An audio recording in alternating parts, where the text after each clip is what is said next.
In this update, hopes for more public service cuts on top of today's pre-budget announcement. Nicola Willis has revealed almost 9,000 jobs and entire government departments will go on the chopping block. Free market think tank The New Zealand Initiative says it's more substantial than previous plans and ministerial portfolios should be slashed next. Board Chair Roger Partridge says some departments have ballooned. In 2000, the Ministry of Education had 600 staff. When Erica Stanford picked up the reins in 2023, it had close to 5,000. Labor won't release key details around a major policy until after the election. The party says it can't specify the crown cost of its future fund, which would be built on dividends from state-owned enterprises. Finance spokesperson Barbara Edmonds has clarified the party won't know until it gets official advice post-election. Experts are flagging the dangers of some sleeping devices after a 5-month-old's death in 2022. The baby boy was found unresponsive and died after being left in his sleeping pod on his stomach with blankets around his face. The coroner says the pods, also called lounges, are unsafe and recommended more restrictions. Emeritus Paediatrics Professor Barry Taylor says sleeping pods differ from pepe pods made of hard plastic. If you put your face hard against that hard surface, you've still got spaces in the creases between the nose, so it's not like it's moulded against the face. The Plymouth Brethren Christian Church has reportedly ordered members to get rid of pets, leaving sect followers across Australia and New Zealand heartbroken. Australian publication The Age has found members have already started following the order. The directives come after a dog attack last month on a young family member of church leader Bruce Hales. A letter read out in Brethren meetings told members ownership of an animal is clearly wrong. That's news. In sport, 4-time NRL Premiership winner Cooper Cronk is setting the bar for 2026 as high as it goes for the Warriors. Despite Tanner Boyd's suspected season-ending injury and the delicate situation surrounding the departing Luke Metcalf, Cronk has made a definitive statement on the Matty and Cronk show. I'm not worried about next year for the Warriors. I feel like this could be their year. And Metcalf is very much still a Warrior and he's very much a big part of their plan. Victor Wembanyama has led the way for the San Antonio Spurs to take a 1-0 lead on the road over the Oklahoma City Thunder in their NBA Western Conference final, 122-115. The Frenchman feasted with 41 points and 24 rebounds. Talofa lava, o le si'u fofonga le neo Samoa, le Radio Samoa. Party rock! Yeah. DJ. Every day I'm shuffling. Let's go. Take it, hey. Let's go. Take it, hey. Let's go. Take it, hey. Let's go. Take it, hey. Let's go.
DJ.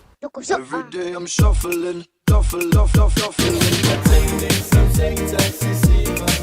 Even if I need the same, you see now. Put my lulu, my vanity, I get some. Well, man, you may not wait, I'm no see. Since you maintaining some things excessive. Even if I need the same, you see now. Put my lulu, my vanity, I get some. Well, man, you may not wait, I'm no see. If I met someone like for a simplest sector, the family, I'm killing. Sound Samoa, oh my, I know. Let for a simplest sector, the family, I'm killing. Sound Samoa, oh my, I know.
DJ. Every day I'm shuffling, shuffling.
DJ.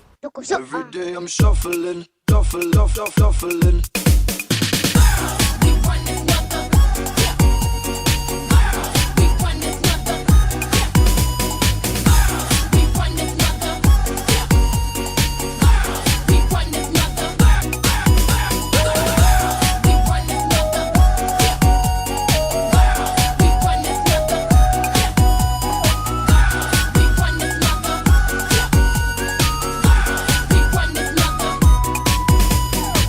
This girl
bene. Se tu la parla piezza americano, quando si fa l'amore sotto la luna, come te viene in capella I love you.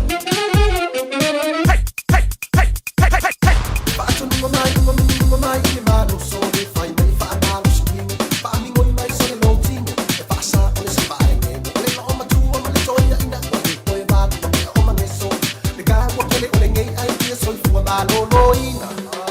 Au so amore balla mai due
shuffling.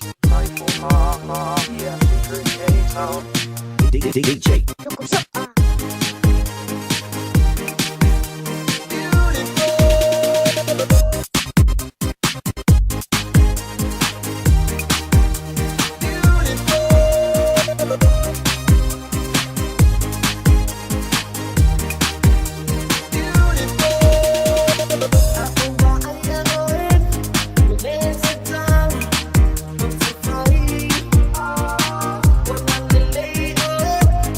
Yeah.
DJ.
Shuffling, shuffling.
over Samoa.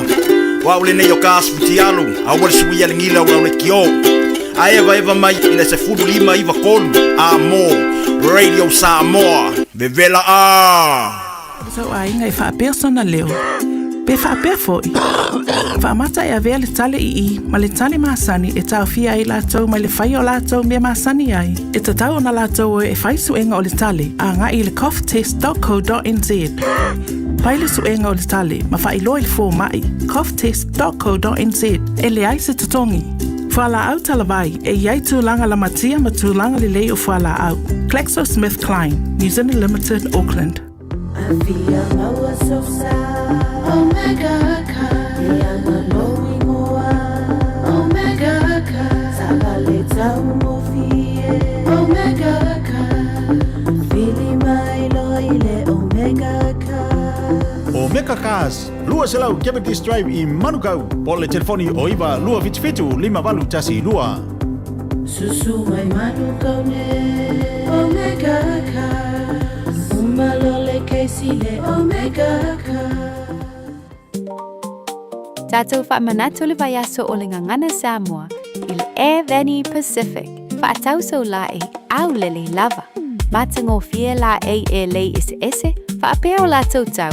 I to tono o le tātou whale o loa o le Air Veni Pacific.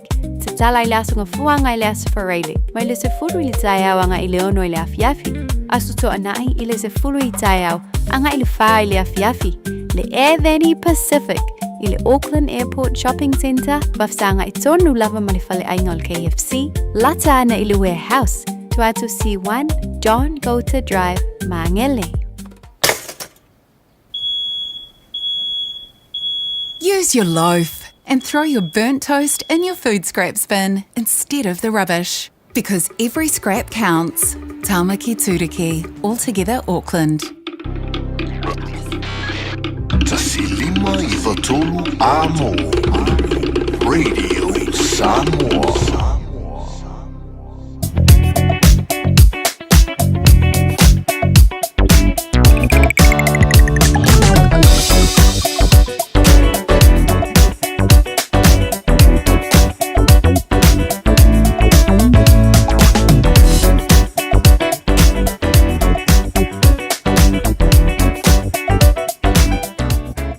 Tavi tula mai lo su balu minute ona tala le tula fitu. Abina tu muli o tato tala pian pa ponga ile so pian tale tula fitu. Ya ta tono lo mliel malor tato tuno usta vanga lungo le wala ya wala marsi pian malor tato tuno ya ta tono na wono palsa tu ya ma. Ta me tu tolo au ngal venga fo I moto mlawa la marsi pia. Ma tala lungo le ala fai manie. Ta me ne won le mo ale traffic anga I moto malawa ya o la vale na pa to le saunga le mo o pa nga ina telefoni ta o le mo le pasia mo ni tanga I fai lo lungo le wala le si lungo tu la pono la to la lo papa o fai si le mo ma traffic nga lungo le lo papa mai se la nga mai pi chaven mai perk dao pi chaven ole wa ro tanga lungo le lo papa o tu langa na o yai clean fio mo o mo ka poloka Sawanga I Pekret, ya le la pe mandie Constellation Drive, mai lungo le ala papa ya le na anga I pile mu lama sau mai up no ya mo mai au bani ya stulanga lo pa o I nai ti mo te mine ya o mapa traffic ave po tanga ya to Hobsonville long winga o Auckland sipo pe mandie o mai mo to malawa winga mai taile taulanga e Victoria Park anga I lungo le ala papa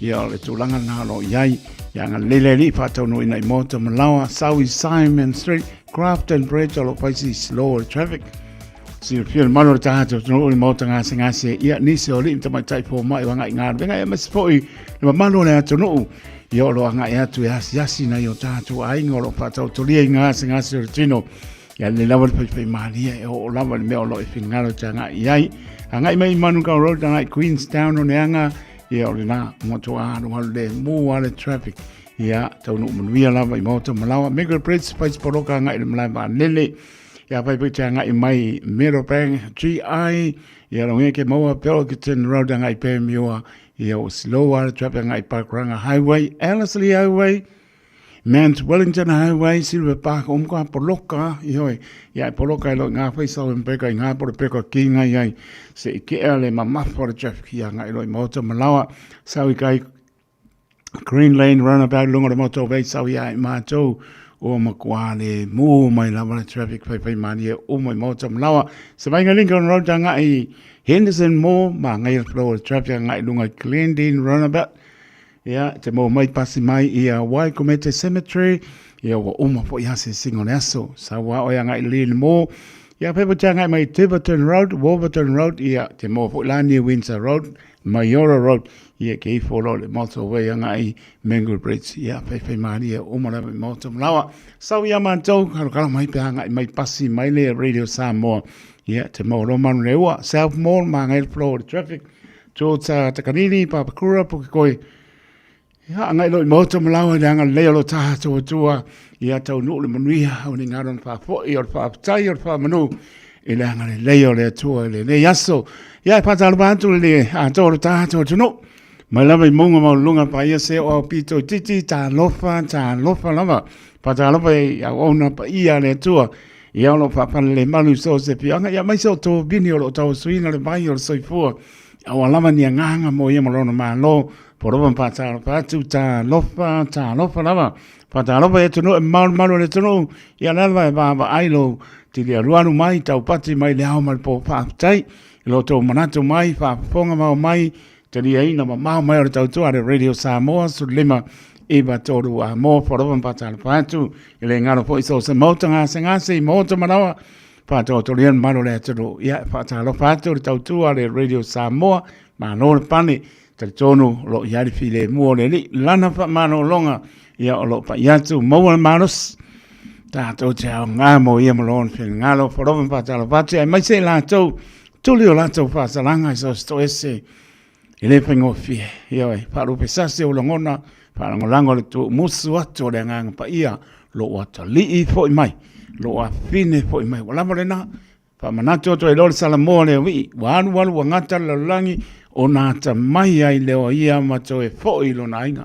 E ala nā whamanosi, i la tō tūri whāsaranga. Ea mai tātou uma nawa i oi, wha moi lea tūa mea uma, wha maripoto sor mona, au e te whālango i lo lava ta mai. Wa e anu ama pepa lo au, whete anga i ai sa ili le li, lo whātu mo tō uma nawa tūri whāsaranga. O lava na ialom whanau, o onga ne aso, ea mai tama teine, i ai se mea ua kaupāru pesasi fōi, i ai se mea ua tau sa ia fo i langona o le tama o le teine i anu e pasolo to mamaro tira au ane ina na ina i o matua o ina te maua i le mawhanawhana te maua i le fia te maua i le sa i o matua ia ona e fia le leisi aso te halu ma le maaro tino ia o sa o loto fo i lawa a onga o leisi me to e ia le fia i lo uso lo to ngane ia maswol fa ia onga ia tau i le tua ia o le amtanga leo me le umalama tau tua nāre ngana pānoano tama teine pe lama yanga ia na umantu atu o lo ta māmaro tina ia meise o mātua awane ngana mua le nānso i fua e aito mātua mola e teitu pe lama te anga iai te wha me melo iai le anga i luma o lono mna e manuia o whaiva manuia lau ngā nuenga ia o ngā nuenga mo lunga ia ni te lava whamtala upo. Ai leise mea koe ni te whamtala upo nai lava le lau wha samu. Ia, manuia o tolu mna i leanga le lei mai o lo tātou matai. Losu lua mi rute o na taha leo ni tu lai fitu. Ia, awi nātu, muli o tātou tala pen whaponga i le so, la tō lunga le awala, tau tai e soi o tau sā, whātau no ina i mōta mlawa. Whātala whātu lunga le apia pōlinga, ia polonga le upena unasa, ma le ainga o lo mafuta mai, ka lo whai, lato umalama, o ewa mai lunga le apia po linga, lunga le YouTube, te no alofa, tene atu, mori wha maloma le whaapatai, le patainga, wharisala whai, patainga ponga mua. Se moni Francisco, ane am sole fionga i ali, a tawa sabea, el Heriton lantau tua matabela neas. Fo ia tu ia marimnia, ma mori ato o lua le mapu i ti ngā ben. Eva mai, wen marvaenga, alofa tene atu, malo tātou tu no u, Mia na pa saunga na fia.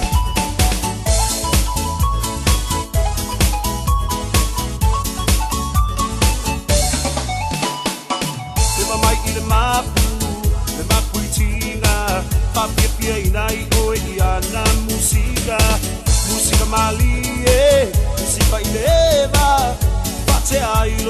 vai mai ang alwenga Pai ai au fika Nei soita Esa wia wa upia va ai atu wa sila Eva mai la ia Le au whaki mai o tara Wait to see o malae Chick hana wa okay Eva mai la ia Pule lava o I lau fika A vea lava o le musika E mapu ai o tina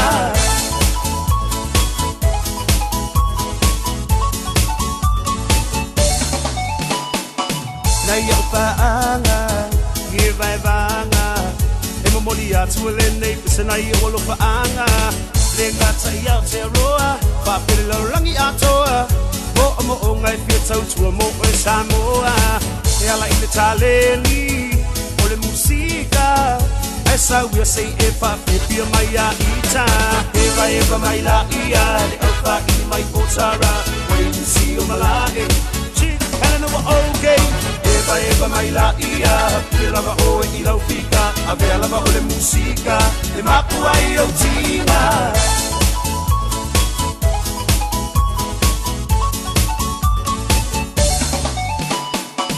Ema mai I le mapu I tinga Papepia I nai o I ana musika Musika mali e Musika I leva Pate ai lo vai mai ang alwenga Pai ai au fika Nei soita Esa wia wa upia va ai atu wa sila Eva mai la ia Le au whaki mai o tara Wait to see o malae Chick hana wa okay Eva mai la ia Pule lava o I lau fika A vea lava o le musika E mapu ai o tina Se fai mai o le nei party E pa o le nei party Ai ase foi o le musika E pisa le na party Paski mai lo I le mapu Oka e ua afu So mai lo ma le mix low So o singa o I lo wafu Se fai mai o le nei party E pa o le nei party Ai ase foi o le musika E pisa le na party Paski mai lo I le mapu Oka e ua afu So mai lo ma le mix low So o singa o I lo wafu Eva mai la ia Le au whaki mai o tara Wait to see o malae Chick hana wa okay Eva mai la ia Pule lava o I lau fika A vea lava o le musika E mapu ai o tina Eva mai la ia Le au whaki mai o tara Wait to see o malae Chick hana wa okay Eva mai la ia Pule lava o I lau fika A vea lava o le musika E mapu ai o tina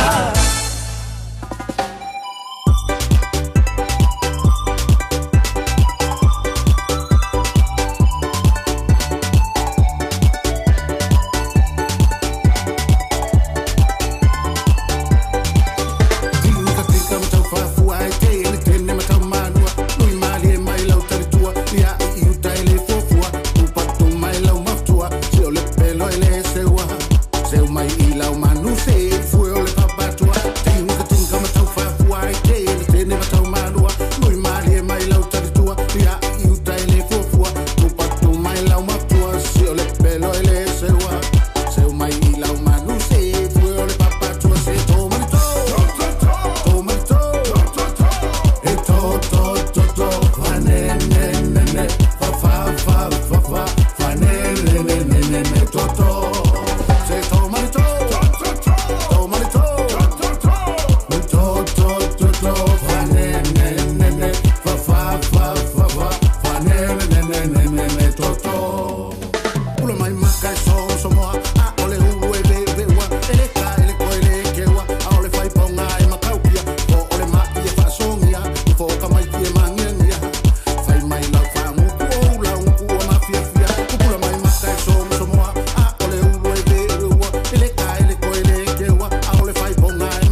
ne toto.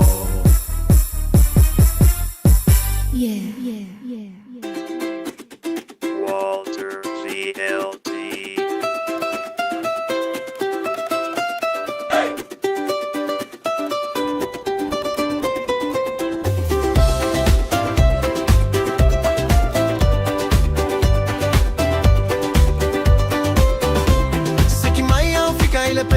Fa apaleni ai lau va alele awane ia fa atali le talo fa bano ai le tali va ele fe ela le ta ame yo ane I tipu ai yo se fa la ve e va mai yo e awale popole se tu malo ale fe e amole lue yo se mo ise over se lue tu ai lue lo ile fe tu lue ma e tene mai ile pese tu lue ale via da ole fe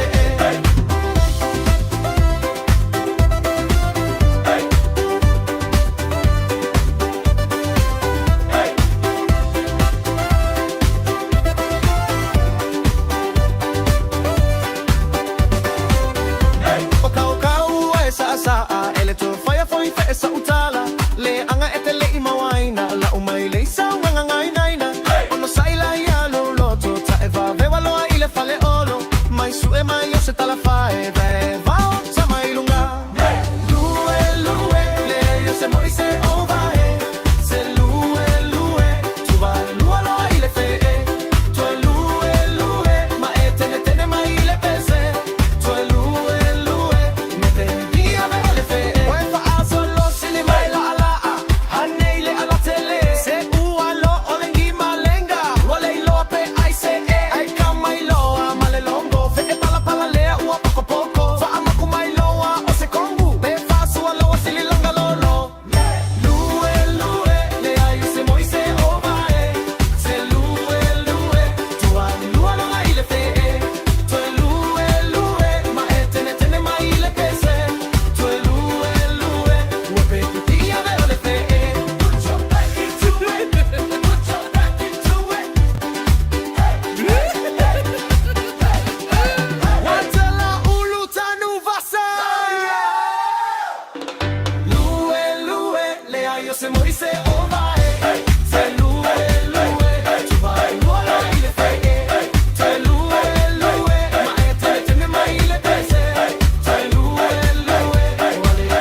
for I feel it's all lele.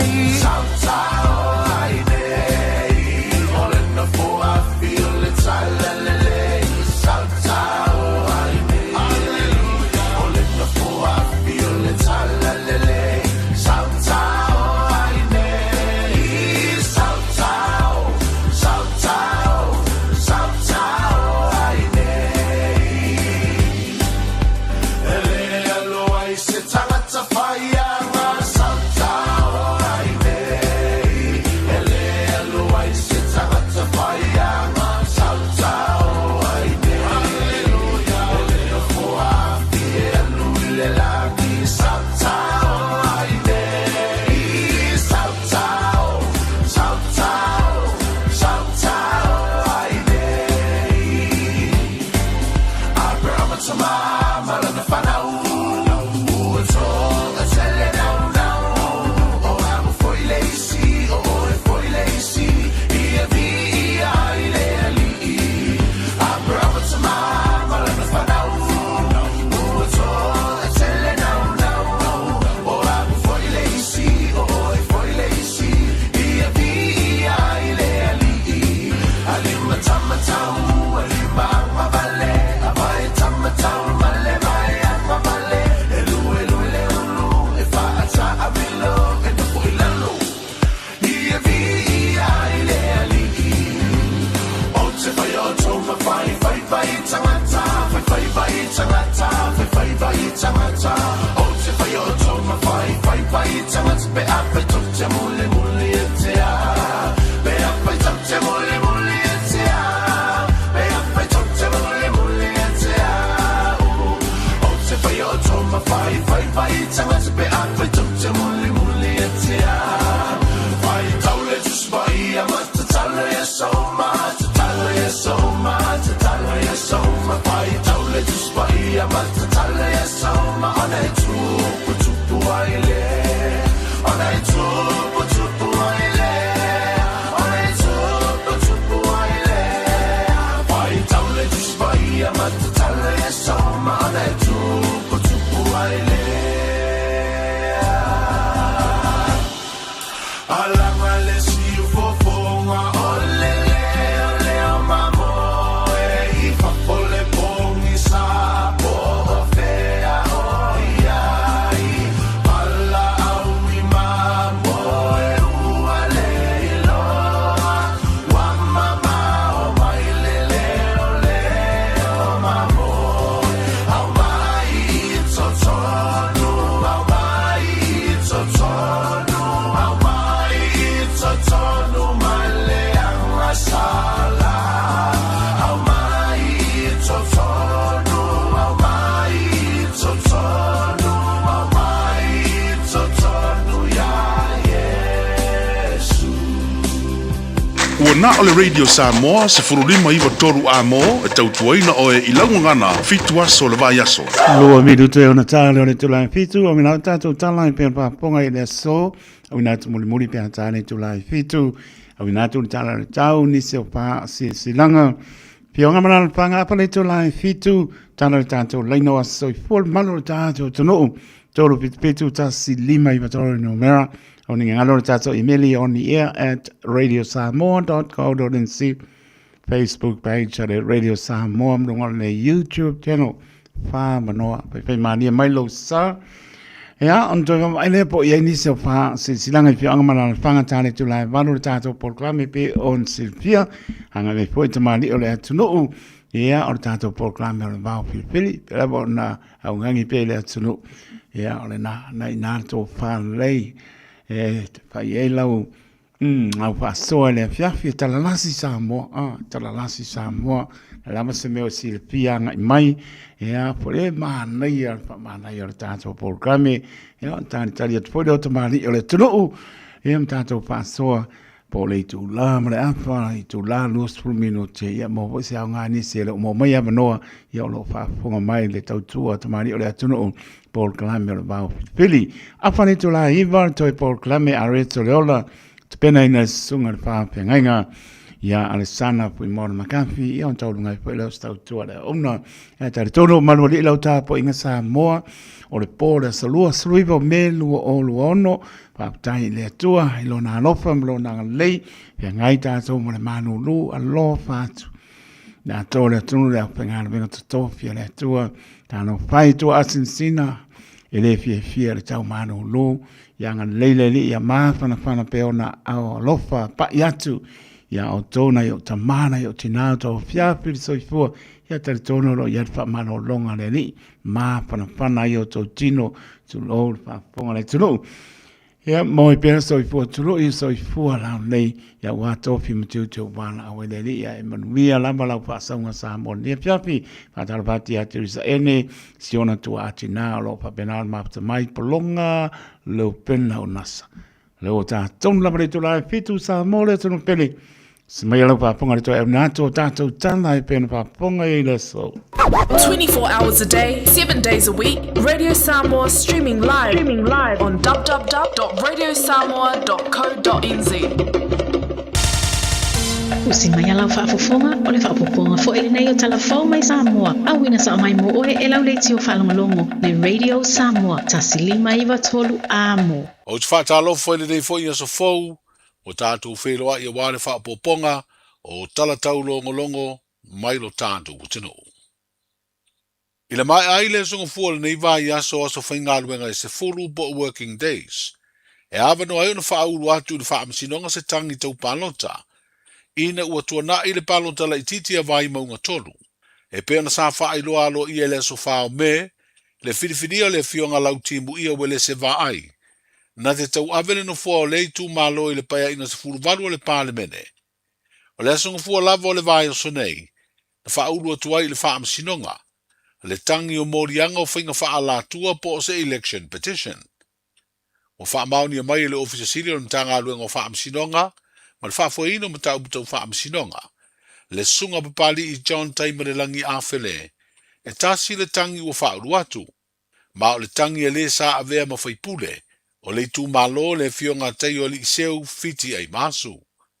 Ua talia nei le aso e wala awai lea tangi tau palota, mo le tangofia e le whaamsinonga o whainga palota. E walu mo ni anga leo leo o whaamaunia e le whaamsinonga, whaasanga i le fionga i a mase mahonri swalka, sa avea mawhaia o ngā ulu o le tātua o le kopia le tunu o le manu Samoa. O le taunu unga leo ilo ilonga masue suenga le whaamsinonga maua ma au mai ei le songa fua le whaai unga, a le fionga le whaamsino sini o le whaamsino sili, le fionga i avui Clarence Nelson. O morianga o whaamaunia e au fiei le wha o lima mātanga, wha o lima, ma le wha o lima i le wha moe moe, e wha tino se wheusua inga. E to lua tama i ta ina a fia le soli tū la fono, o le tasi e se furuiva tau sanga le matua i le teimi na tupu ai le soli tū la fono. Ai o leisi, e se furu whaona tau sanga le matua i le teimi na whaatino ai le soli ngā tū la whano. O lo whaaua upea na tapu mai e le whaamsinonga pe whaasa, o na whaailoa so se whaamatalanga ilo ai tama i ta ina fia. Ma o le aso lima le masi na fowe iuni, le aso whareira le vai aso a sau, e tu ina atu ai fora sanga lo ia ma se lipoti, mai le ofisa whaanofo vava aia e te pena i ai se whaai unga le whaamsinonga i se whaasalanga. O lo whaawau na tatala i tua ia inga o mai a whaata oto, le fionga ia mase mahoni swalka, e whaatari ai le isi wala aunga le nei mata upu tau whaamsinonga. I le limas futasi o tangata o lo molia, i le soli tu la fono le whaale mi ngao lea i le whaamsinonga po le contempt of court. E mafua i le o atu e mori mau le whaamsinonga tau palota whalea lilitasi. E to tolu e le i o atu i le amata su eino morianga i le asonga fua. Ma ua polo ina ai nei tusi sai, e sa ili ai e leo leo. O ai ainga le tu ina atu o le tusi sai, i asa ili i maua, ma avatu i luma o le whaamsinonga. O le amata su eino morianga i le asonga fua i le i whaataunu uina, ona o le lo i o lo tula i mo le to tolu se furo tangata moria o lo i New Zealand. Ma e fito atau nu mai le atunu i le amatanga o le vai o sa fau. O whaatula ngai le asolua a sau, le asolua se furu ono me, e whaaua waitau nu manga o le neima tau butou whaamsinonga. ma ua whautua ina ai e le aini lo ia, e ta pena alatou whaamtalanga e wha iloa atuai mafuanga, na le o atuai e tusa o le polo inga, a o whaanga solo le su eino le tangi tau palota, a whale ali li tasi le ua maea, ma ua ta oto le whaai unga. O lo olu ina lea whaai unga le sui whaipura le tu malo, le ua wha moe tangofia le whaam sinonga o tālo sanga, ma ilo ai pe iai sona malo si anga e su ai. O le wala unga mua morianga o le soli tū la fono le wha le minga o le whaam sinonga le stofi, o le wā yaso uma vae, na wha ilo ai e se tama o ia malona to lua lo au fia ia ila tau o lo moria, na mafua una le awa yatu le su eino le tangi tau palota, o na sa wha alafi ila ua e le fast, le vaenga wha upu whai o le wha tua i le atua Samoa ua tasi. O le wama ta wha ngā solo polo kalame ua tapena le wha la tonga, o ila tau o le autu sitala ma wha sala lau i Samoa, e wha mana tuai ma le atoanga, o le iupeli aulo po le 5 tausanga talu na wha tuina, le wha la tonga e nisi o tamali i mawhaila unga wha pefa le tua matausi, sa au na mga lulua i lea to mairo tātu o tunu i tausanga ua mawae. O le tai o le tātu malo le fionga i le pāle mia, sunga la auli le mali atoa le ua tea polate e fosi, na wha tumu i aima malua malo wala aulia, na a wai le sauninga na tatala aire nei wā yaso. Lea na wha ilo ai le tai o le malo, lona langolongo ina o lea au nanga tāua, a wā o so se atunu u te mokalasi, tasi leo o tautua e mana o mia i teimi o puapua ngā, i mala wha le nā tūla mo le tau longolongo ina o tangata. O le wha au tau mori mai le sui o le malo Australia, wha pēle sui o le wha laptonga o malo o wha tasi le UNESCO, o salani ia i le tatala ina o le vā yaso, o na tutu wha tasi le langolongo ina malo si o le pito la au atu stala, ma le au wha asana lau ele ngā Samoa, a o le lorangi. I le atoanga o le 5 tausanga o le wha laptonga o le Jaws, wa ave le lātou wha aloalo i e na wha vaina le nei wha laptonga, e peo le fionga i a seu wha alongo pito, sa avea matu sitala si nia ma wha tonu, o le nusi pepa o le Samoa Times. Le fionga i a le tanga loa pita, na wha ngaio ia le nusi pepa o le South Sea Star, ma le fionga i a savea sano malifa, o se tu sitala si nia, na ia wha vae ma amata le nusi pepa o le Samoa Observer. O ia fo i tamali i manisi na amataina le wha laptonga, o i lātou o sui wha vae po founding members. Tala ia na yaso, soifu. Pui lau a inga i le tau malulu, au e te whaatali. Whaatonu nei loa lau tui ar fulu, a whai ngono 5 tausanga pe o vatu, pe maua o e singa se tū mau, mai tanga, po maua fo iso walo i singa se tau manawa, e ma whai o na whai a fua lau tui ar fulu. Tanga ia nei le upenga te whailangi, bookmyvaccine.health.nz, e vave to e whaingo fie, mo whapesili manisi whamtalanga, really mai le vaccination helpline, o valu se lau, lua valu lua iwa lua ono, o valu se lau, lua valu lua iwa lua ono, po o le fono, o valu se lau, tolu ono ono wha valu, o valu se lau, tolu ono wha valu, e siri le poipuia na i lola tonga fitia, whai nei lola utui ar fulu. Te alofa Samoa o Mr. Cowboy Lenei. Whaafafonga ma mai mo mai pēr i le Radio Samoa. Yeehaw!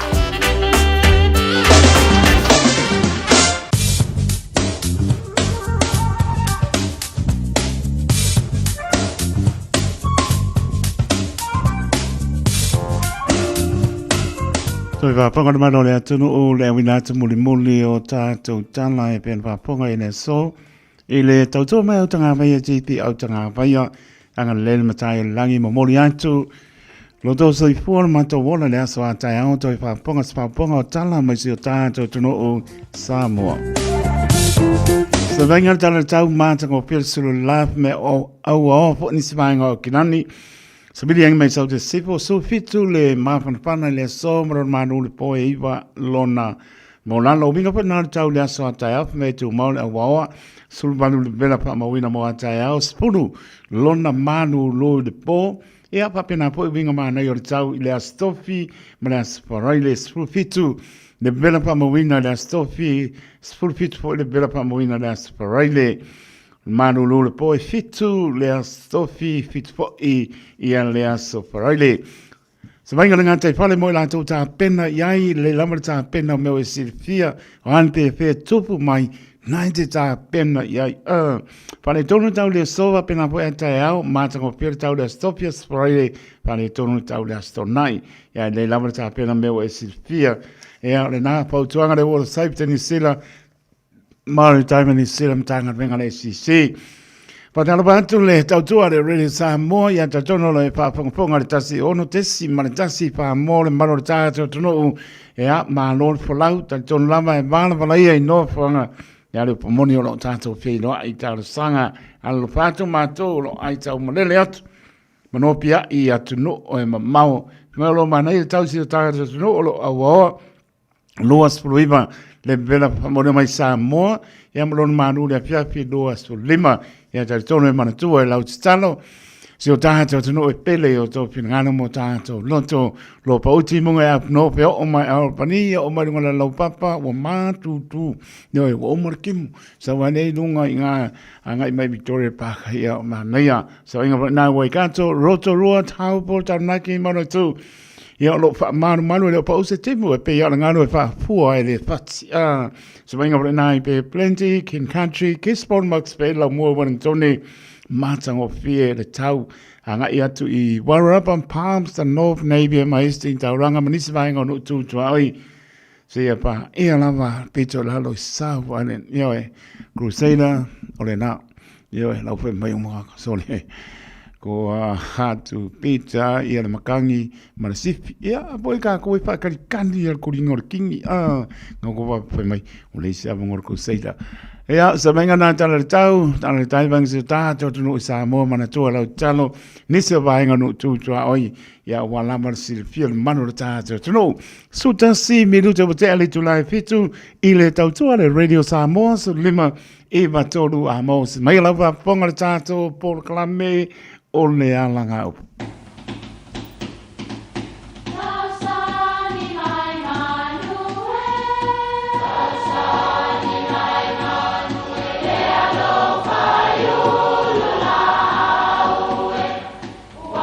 E o whanga manu i ululu o la au, awa e whawhanga i funga o la au.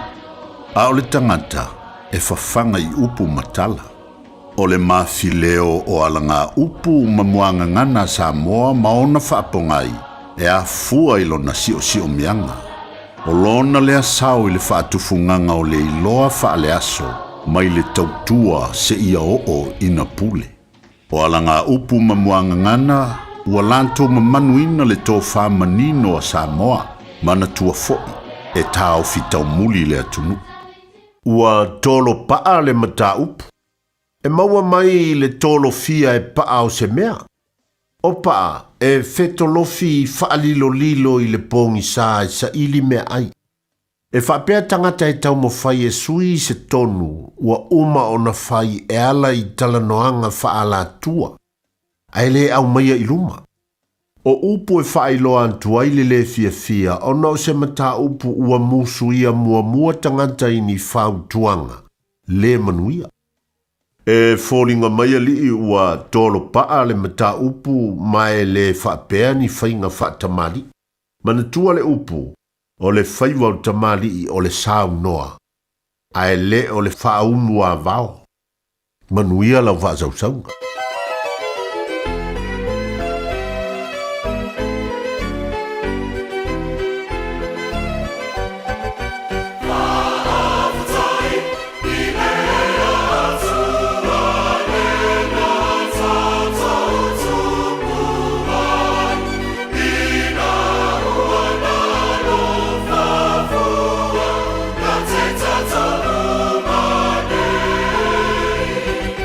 Yeah.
Whaapitai I le atua si whangmari o kolisi pawhai au mai manua.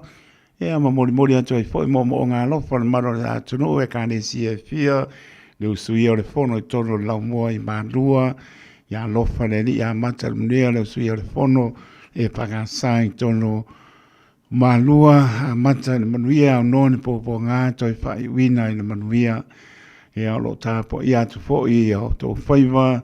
Lau a whono, tai whono, sui tai whonga, pai lau tusi o le whono, e me se po lau toi ina mparatua, sunga I whiangainga mparatua, au a mparatua, whionga I tia kono mparatua, la tau tō whiau se whono, nei tau sanga e meisi o le ato le kolisi, pai au I maanua ia o a o lo whiangaima, la tau fo I ngā nuenga pi tai tūngai, ia mo le vainga o le whono, ia lofa le I elon fi le mōre vasa muli nei, na ua matai le whono I tono o maanua, o uma I le whono komiti tu maule nā poi vai aso ia le puanga I tuoi whai ule usanga whono ia abel vi inga I le atua pe iloa I taime to e te leo mai e po le usanga whono e pakasa I maanua. Ia tātou patipati ai pe le anga leo le lipo e le ele nei aso ta tono awali tia mea uma le anga le lei mai o lo tātou tua. Su fitu minute ua te ai le tu lai fitu I le tautua le Radio Samoa so lima e batolu a mo pa mnele ni lau pa saunga I a mese la tau lungo leana a wale pa ngai na telefoni ta a wale le mole pasia moli pe te lepia pa ponga mai o le fautuanga mo tatou malama ia ta a wale mataala ta ua polo tanga I pa aido lungo la wala leise isi lungo tula pono ai manuia le anga e tu mota malawa tau tai Yesu yo tau sa nia fo tono mota malawa le atore tunu tu asensina le upingara mo stofi e o lava na yano pa nau pa nia le li lau pa songa ne fiafi patalvati asina leo ma se on tu atina lo maputa mai Island Bay lo mo Wellington tu bisa ene ma se on tu atina ia pa pe fo ia pa fo winga tanielu ia mala ainga lo maputa mai I o tara mai lato malava na bilute ia on tala pole tato laino aso I fua panga solo tato proclame o ngalo tala valu I o tato proclame o le bao pilpili a paleva a reto leola taulunga I fo leo stau tua ona pa ta va ai manuia lo fa ponga ta puai ile ne fo ia fia ia I want me ma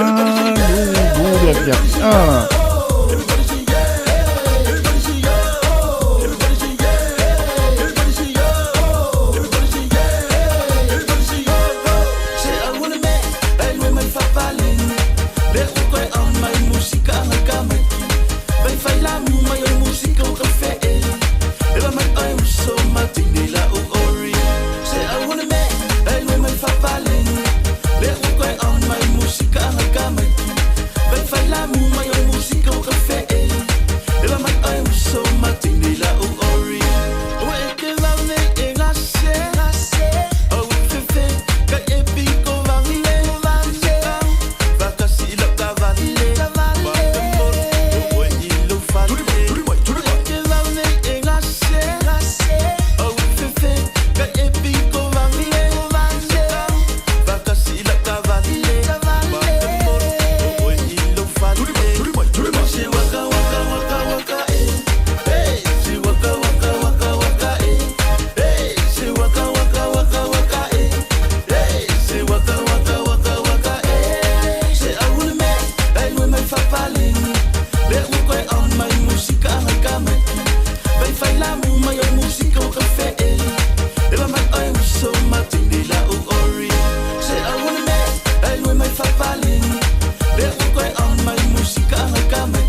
parangoa. Rema she waka waka waka waka eh. Hey, she waka waka waka waka eh. Hey, she waka waka waka waka eh. Hey, she waka waka waka waka eh eh. Rema she waka waka waka waka eh. Hey, she waka waka waka waka eh. Hey, she waka waka waka waka eh. Hey, she waka waka waka waka eh. She alune, ay we mai fa pali. Be u koi on my música kama tu. Be fai la my música o café eh. Eba mai ai so matini la u ori. She alune, ay we mai fa pali. Be u koi on my música kama tu. Be fai la my música o café eh. Eba mai ai so matini la u ori. Si ma mai vai lua fa cavale male sole aiko aiko yeah. E passa on le fau suma sole fa che se aiko aiko yeah.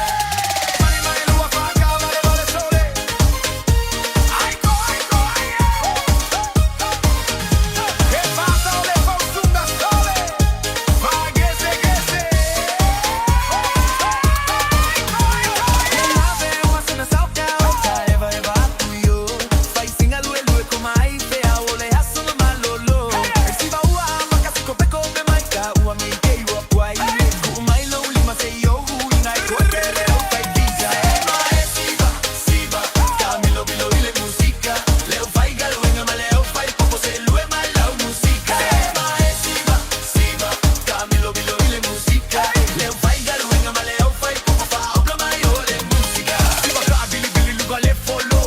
Fai yo la fica fa a solo. Poco vuole ba fe ma cala cala goa. Si va mai le fui mai au charoa. I wi ku mai wa e ke si o ole kike ma tu male kike vai ma so. Pa mai sau fica fa e va mai le pese. Si va la ia pa tele ke le gese le itai tai ole si va ua fe ai so mai le pese le ua pa mai. Si va kama ese sole le si va kama ma tu ku mai lo lima le ua aluaku.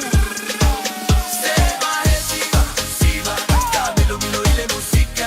Leo fai garo venga ma leo fai poco se lue mai la musica. Se va e si va Camilo milo ile musica. Leo fai garo venga ma leo fai poco fa ama mai lo le musica. Mani mai lua fa cavale vale sole aiko aiko yeah. E passa ole fau sunga sole fa che se Si va mai male lua fa aga vale vale sole aiko aiko yeah. E fa asha ole fau sunga sole fa aga se aiko aiko Le loma ua ua si va si comai ua la malepa vai vai. Le coia i galea ua fa iaga pica pegi pica ale amelica. Uma lo ale si va cao i cao kai vai vai tu yo. Vai que vai le po a ko ua le ai ma se malolo. Se va si va Camilo milo ile musica. Le fai galuina vale au fai poco se lue mai la musica. Se va Camilo milo ile musica. Le fai galuina vale au fai poco fa mai ole musica. Si va Camilo milo ile musica. Le fai galuina vale au fai poco se lue mai la musica. Se va Camilo milo ile musica. Le fai galuina vale au fai poco fa mai ole musica. Si va mai lua fa cavale vale sole aiko aiko yeah. E fa hasa ole fau sunga sole fa che se aiko aiko yeah.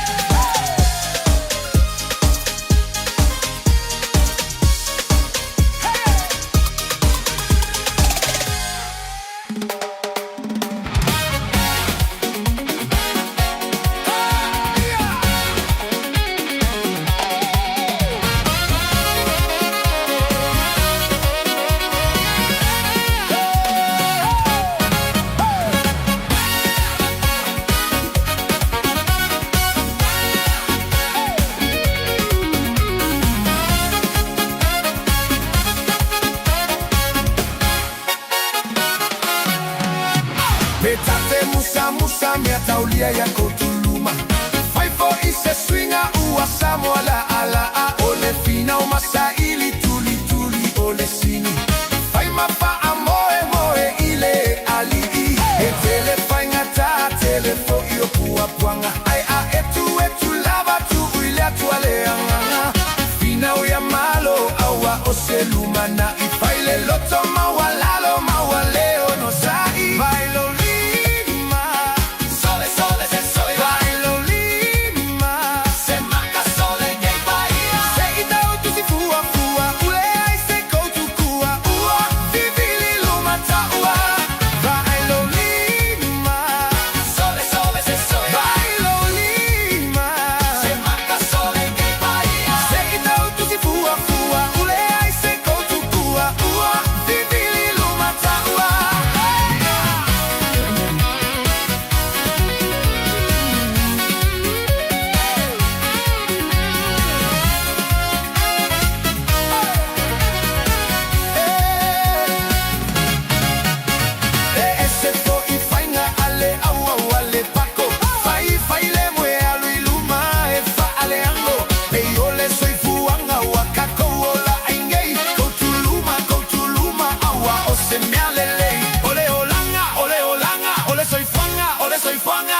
Tana tātou leima, tātou emeli, apia polinga, lunga le YouTube channel, maulem noa pala umai.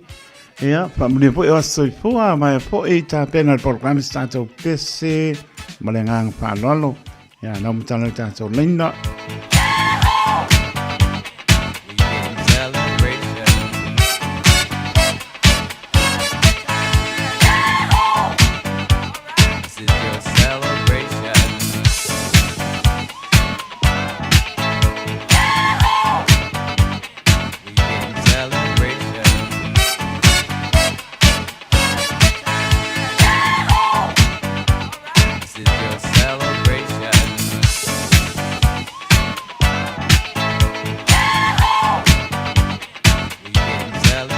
Nā mino tātou leina, ia mole pāsu lua se koni, wari māngai, le musi ni muki.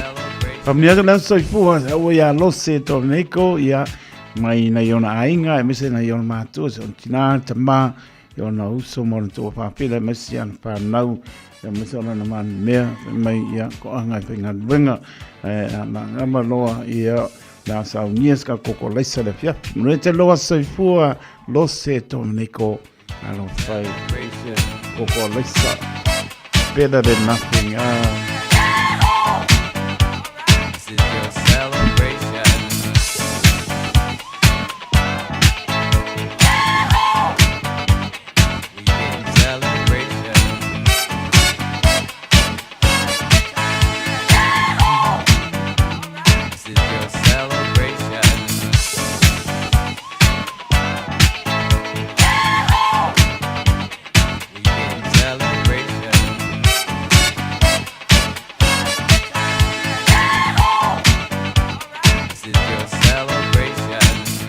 Nā mino tātou leina, ia mole tolu su se kone o whamjanga mole aso whanau ne tali i a Yosua, Jos Papu Winalo.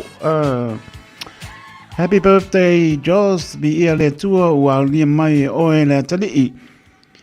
Le atoanga lo lusu tasi tausanga i le so. We pray that God will continue to bless you with many more years to come.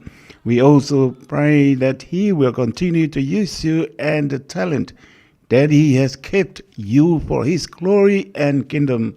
Manuia tele lo waso whanau le talipene lo whangai le mbae mo oe Yosua, my grandpa, le ana, Nana Abei, your mom and dad, Reverend Nelly and Elizabeth Palmer.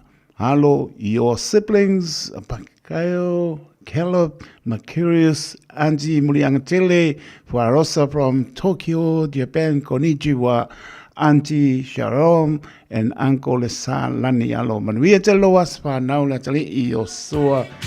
Ia mana iau mātua sunga whapengainga ia Nelly Alo mano tina pele.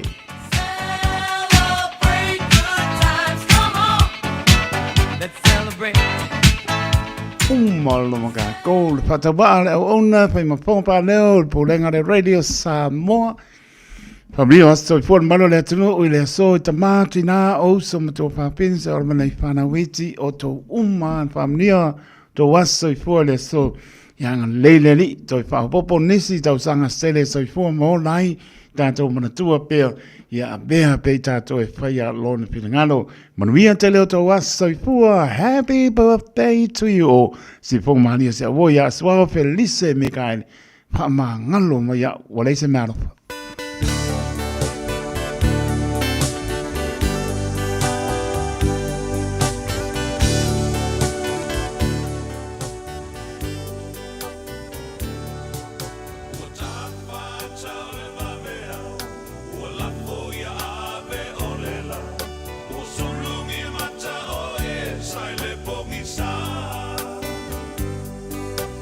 Toe mana tu ile mafuta, talofa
mai ai lilo o mea ia e whanoa ai e lehi mawai Sofia fia ai ona o oe ua o misia lau pele fusi mai a ita le mawhana whana o nai o mima ni toe alo whaanga whaamanga lo ita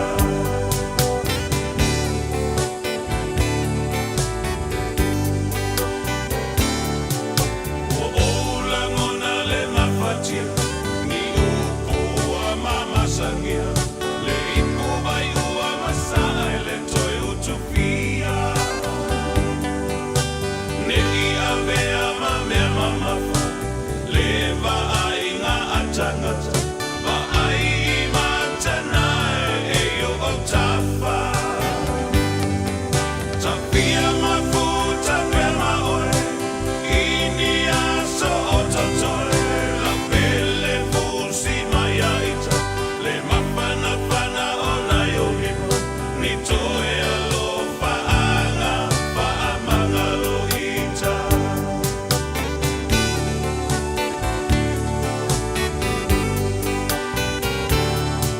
e paapepea ona o mangalo se vanga na lo finanga e mana tua oe a mio fakerisiano Amuia e paamangalo atu e paamangalo ina mai le tusipa ia ua e masani ai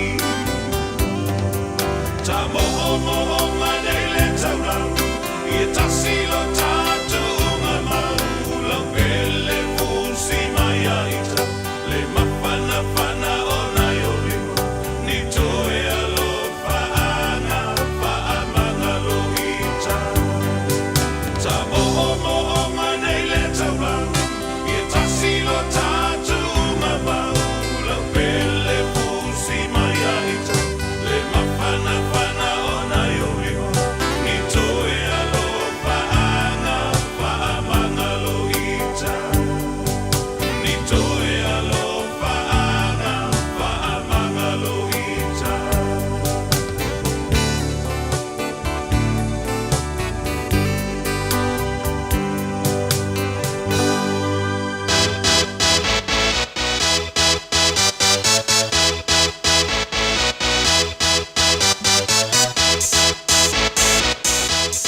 Lua minute ona tāra le tulai manu tāra manu le tātou proklame le wau pitpili o nisi o tātou pāsisi langa leo tonu mai leo pisa ma le ngang pānolo.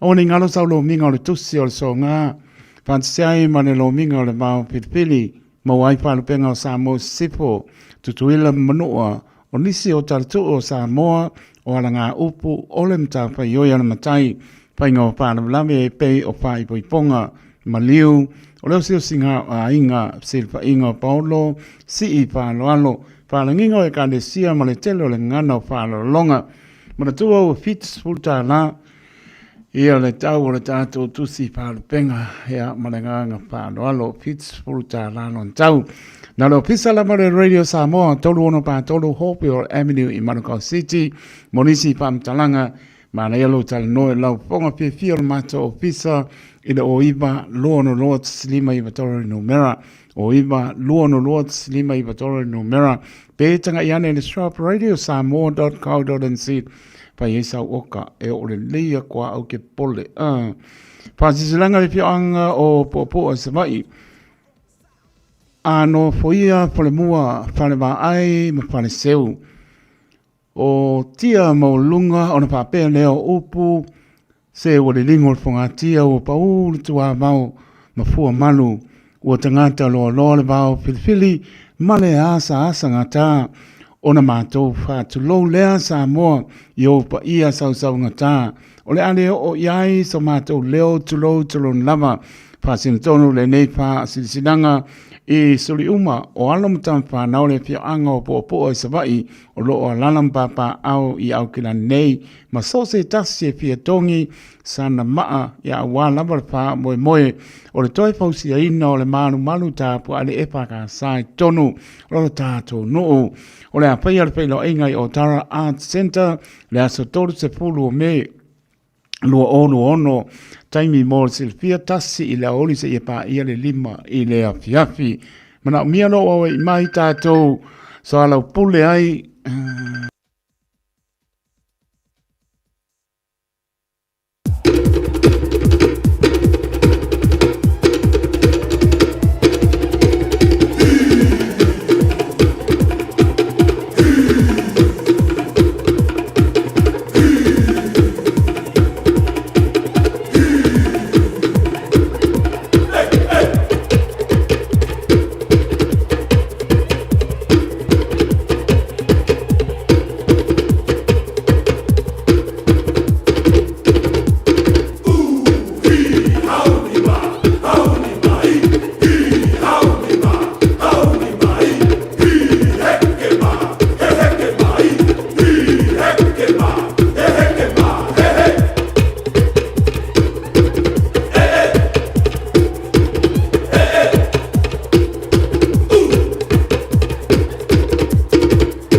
Pamanulo na lofa, pamanulo na piina. E dia kuma ala langa leri, ai soli para la role fili. Ya ala langa leri, me pese na osana. Pamanulo na lofa, pamanulo na piina. E dia kuma ala langa leri, ai soli para la role fili. Soli, soli, sei soli, soli matu ai soli, sei soli la lole fili. Soli, soli, sei soli, tu hai soli, soli, sei soli, soli ma tu hai soli, tu hai soli, soli, sei soli, tu hai soli la lole fili.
Tolu minuto e ona tāra le tula valu tāna valu le tātou proklame o le maupipile o nisi lava o pāsi silanga o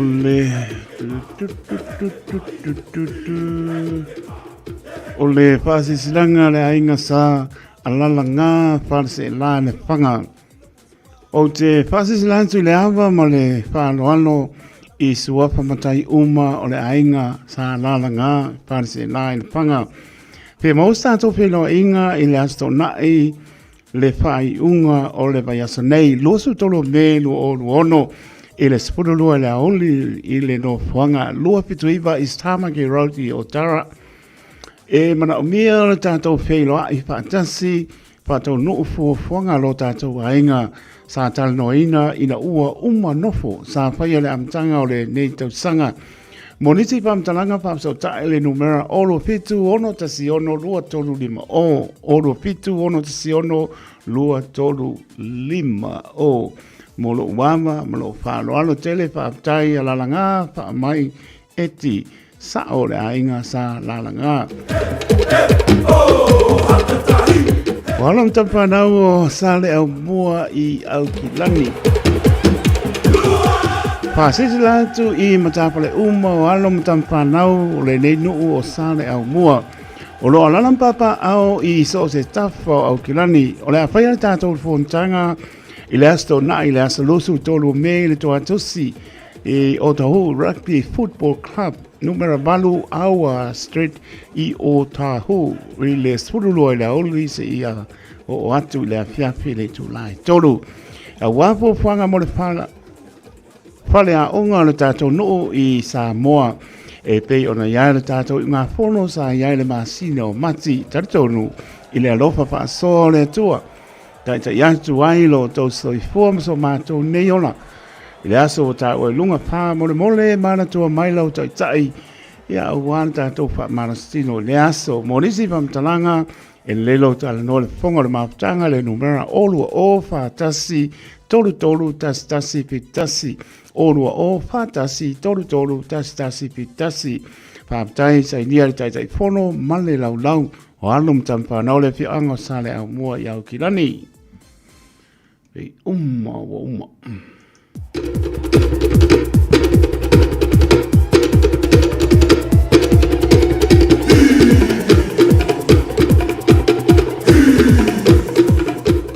Nisi nao tātou whāsisilanga, leia spaibai asa ma se mau sa mora tunu pele, le alamas tampai le o ono le atoa le wha leoino whāsisilanga manu ave whale, pe mei poto tau taise le nātu iama, pa mangano le o ona, lo nganga ke siano, ya nisi me fia silfia teli el malo le tunu, tala noe lau fonga fia le mata ofisa le oiva luono loa slima iwa toro no mera oiva luono loa slima iwa toro no mera mo le atu fa aptai mo le pulenga le radio Samoa mo mato fa ta va fa petai fa aptai tele malo le tino lango mai tato fa silanga ilea payaso mo le masina ia mo le tausanga fa aptai tele lava fa mia le tua tami tu la mai 10 minute ia ona tale o le manu tato atu proclame o le bao filipili te tono manu li lau tapo inga Samoa aptai tele lava alo tau manatu mai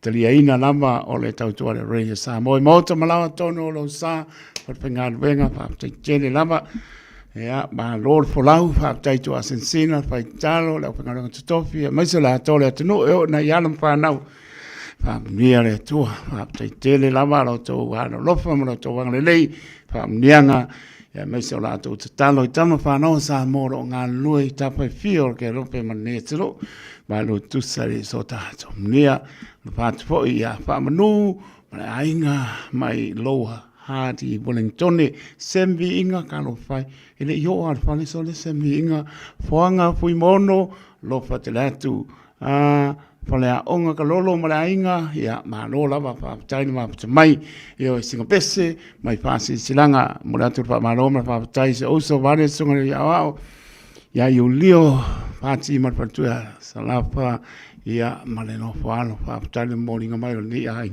le mako felo lo fa te latu manuela ngati moto malawa la song le au io lio patua salapa ia male ainga fa tai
se tala fia nei Samoa, we nei se tautua ma se au nanga family noto mai le kampania le City Car fua tu si tasi lua Lincoln Road Henderson. Te maua iai le tele o tawa la poa band, e o foi tatu tawa le laiti. Tadia foi la tau fa le tonu tongi e talafo, mo le tatu cashback. A matatu lima se lausi aga ia tu le lima fe tala. Fe so te mai ulungia, Peter Pernanto le numera o lua tasi o walewalu fitu lua. Pe a manaumia se tawa le fau molo ainga i le tau malulu. City Car done and said.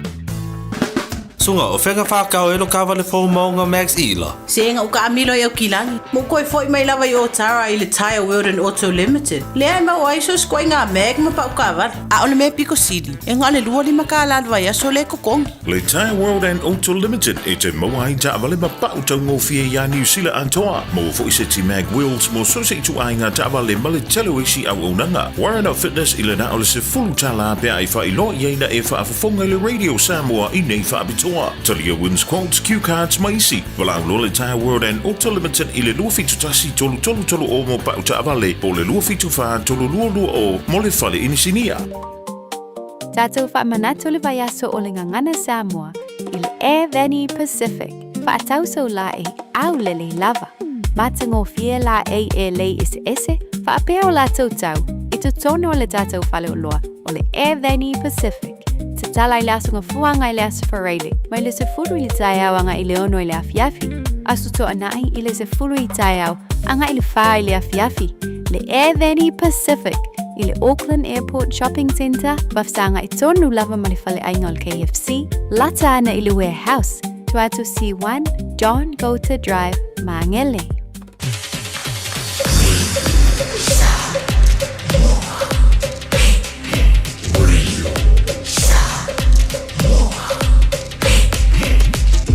Silimo i votu, amo.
Now lay out to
Baby tu le mai le wa tātou lama ni tu lai manu I le tautua le Radio Samoa su lima e ba tolu a mo Samoa le tunu pele manuia lau whaso e lau mai le whatunuina lau puatam whainga tana lasi Samoa la lama se meo a ngai mai e whaso e tamani o le tunu tātou mawar whiwhia nei po manuia lau whaso Samoa Arue, aruo, arue so mai so, arue, aruo, arue so mai so, ya sa foi sua mai so, ya sa foi sua. O le tofa mamao ma le utanga o Samoa. O le vao filifili. O le ngasu e whainga tā o nā saina. O le ia I vivia e au ngata. O le fue lave lave e le whaingofie lona tala talaina. O le papa mausali ua uma o na mamanuina. O le nei polo kalame ua whaingoina o le vao filifili. O se wha manatu. O se fangufangu o anga nuu maanga I whanua. A wale fuanga lalovawa. A o si olo pito vaa le tanto polo kalame le au wha fongai. Ia mau le to vae. A wae tau fi ese le atunu. Ia manuia lau wha sausaunga I le nei po. O awanganu o te pia ian, arue, aruo, arue so mai so. Ka lofa Samoa le ngeia fiafi. Upo le akungu e maua mai. Ia alofanga po whaiva o kuringa aku a kamali. Ua alu pepe le kaumangu. Inga ua kaali I le mafua o au mamao. Ua longo foi le foi muli le ngufoa. Ma ua kau whaipu ea le makila ma le ofeloa I le ngeia fiafi Samoa. Sa whenga iai ma whi au ma ngā luenga e masangi iai, le urufafo ma le urufale, whi au masangi. Samoa whawhikai e leo wa mapu I whalenga, le ulanga afi o le so. Sa koso le makila, koso le ofeloa, whaiva masangi. Ai whawhikai I le akua, I longa au whaalo loa, longa lofa kulikuli loa pēa I a Samoa. O kako koe maua mai ngeia fiafe whaopopo I loko soifua ma so mako wola. I o Samoa, e le koe au whanga inga le pōkala o pa I o Samoa, pa ia e ku mau mau sa e le avea. Whakalofa fo I pa ia o lau whainga luanga kofia le akua I so se kovinge. Ia mako ki whakalofa aku ma le nganga whaaloalo le ngeia fiafi. O kako o mai le fiafi masangi o po aso lua. O le au kala ponga o le fua leve lave. O le vau filifili o Samoa le whaso e lunga le porkalame. Ia Samoa le mako waka kalo. Whai pēa ia fiafi kai kasi. Ia mau se ese le akungu. Alo kako whasoa. Ko whawha ka mali ma le whakaukanga whawhale upolu. Ia ma se vai o le porkalame. Ia o le ainga o le porkalame. Nge fiafi.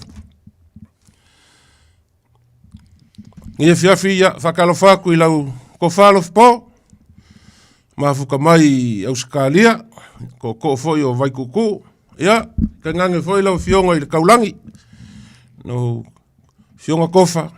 Ia, whakalofa foi le sunga I le ao. Ia kaiko lo kaimakali ia war kako por kalame. Ai. Ia, manguia lau whaasoa Samoa nge fiafi. Kalofa. Le ola mai lau. Le ola mai lau.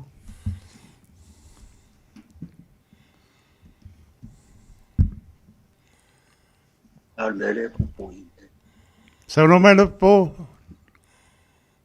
O ia. Ia. O ia. Akarafa. Ka ko po kalan. Aro se fu mo me langi ba. Yongale. Ulang ia ma pe voi lo kalenga de boa. Ya, ma pe voi le sunga le dia wa. Ma lo na ngwe. Aro. Vai po mo pe mika pe le. Ya, da tu foi fa malola. Whaaftai lo fa male anga leo le. Ma tai siri langi uta to mo fo le fia fia na malulu. Ya lo mo ale ma fana pe ata to ma futa le aso lua ma le aso lua. No ye le fia. Ya, fatalo fat foi lo fionga le. Tu te langi taito lo tu fo le fia. Ai na ma lo le tu atu nu. Ai. Fa longo mai ai le aso ma le aso le fong. Ia, la ngona le fia le nganga, ia Samoa. Ia, alo mai o le ua. La mata tuol tatu por kalami o le nia fia. Ta pena mai so fina ngalo mo le nganga whalwalo. Hello? Hello? Haka lau whakfo i le, pa i o lau mawhakanga.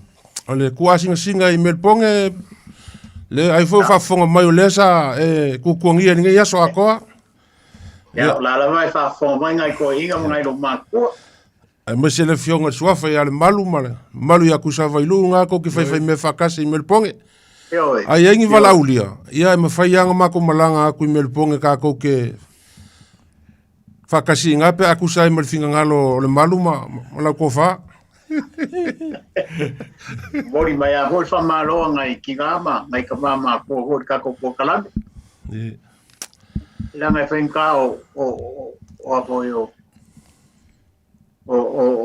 ngai le whanga rea i ora woi ngā rea, pūlea po kalame mako. Ia te maru ma, skoi ngā whingau.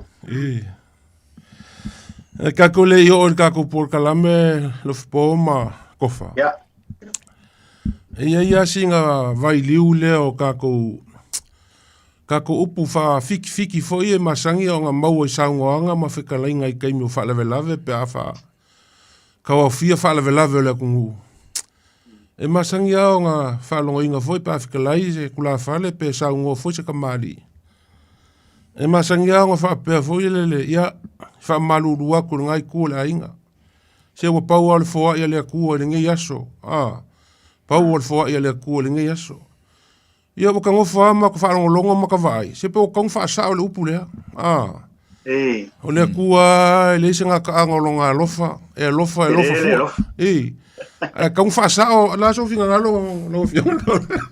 Wa fai ka koule fia whale velave. Pa tai tu sa e sao le lea o kong wha sao le upu lea. Ia sao. Kong wha sao langa e tele a o ulis kan ka se lo i kaka i upulea u whaalongo whaongaranga. Nani? Wa e kura i mele fisili fo i le. O le ale mea o le atua i ai fua le atua. A kako kilo i le fua i le atua le kako ke maua i le aso ma le aso. E le umang kako whaongai. Ai se long whaonga. O nga maua role le mele so e le upolis ka malo. Ka alo i mea ngā li kangolo i ei. Ka alo i mea ngai kangoro ofu. Ai ua ke whaalong kua ua papau. Ia lai ke manga o ai. E whaile me sidi i ngā orole i ngā ua le kango lima. Whapea loa. Ia whako whamale ua pau o le fōa i a leli. Ai sea. Lela. Ia whafonga mai e kurou a e leo kurafale uma. O le kungu kurou aku. Pa ia o kurafale. Ai ai aka ngā ka oro la ko whaonga inga le fōitau lea. Ia ila se vai ngor por kala Samoa. Ai ape a fa peifu. Wa au vai le ainga. I vai ma ngai ora nga upua. Wa puro kalima. Fia apaku le au. Apaku yo e vai fai ngo fie e fai ya le upura wa power for ele o ke fai fa malia. Ele le kiki fo ele ko. Ai ma fo le ola mai ke ola o fe mai ai. Saule. O le ola mai le ko. E o saulu nga fa so. Ke ka hoinga sui hoi me hoi lewa pea. Ia.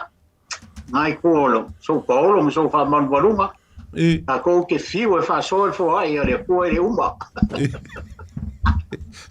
Ia sa oi. E o se a família mai le ko i ai ngarua wa le fa perkala. Ia paua. Scusa, la pe ka ma salo a pe fa ma salo. Ia wang foi lof kalinga. Ai o le fia la fa nga luanga pa ia le ko i upu ia ma sanga ko fa ia. Wala la ke lo apa ka ko le ku fa le ganga. Ia o le ku ia e fa se fu longa lofa. Au ka ko. A sa sao mai al sao la inga ma pe ia ka ko ka ilima se lau ia lo po ma kofa. Ia o kako fala vela pa wanga ku pe kako su ia mo lima se la. Kako ya ku le fa fala vela o fa fiki lo ia ko mani di pa wal fo ia le ko le pa wal sa fa le ka fa ia kako ai ga.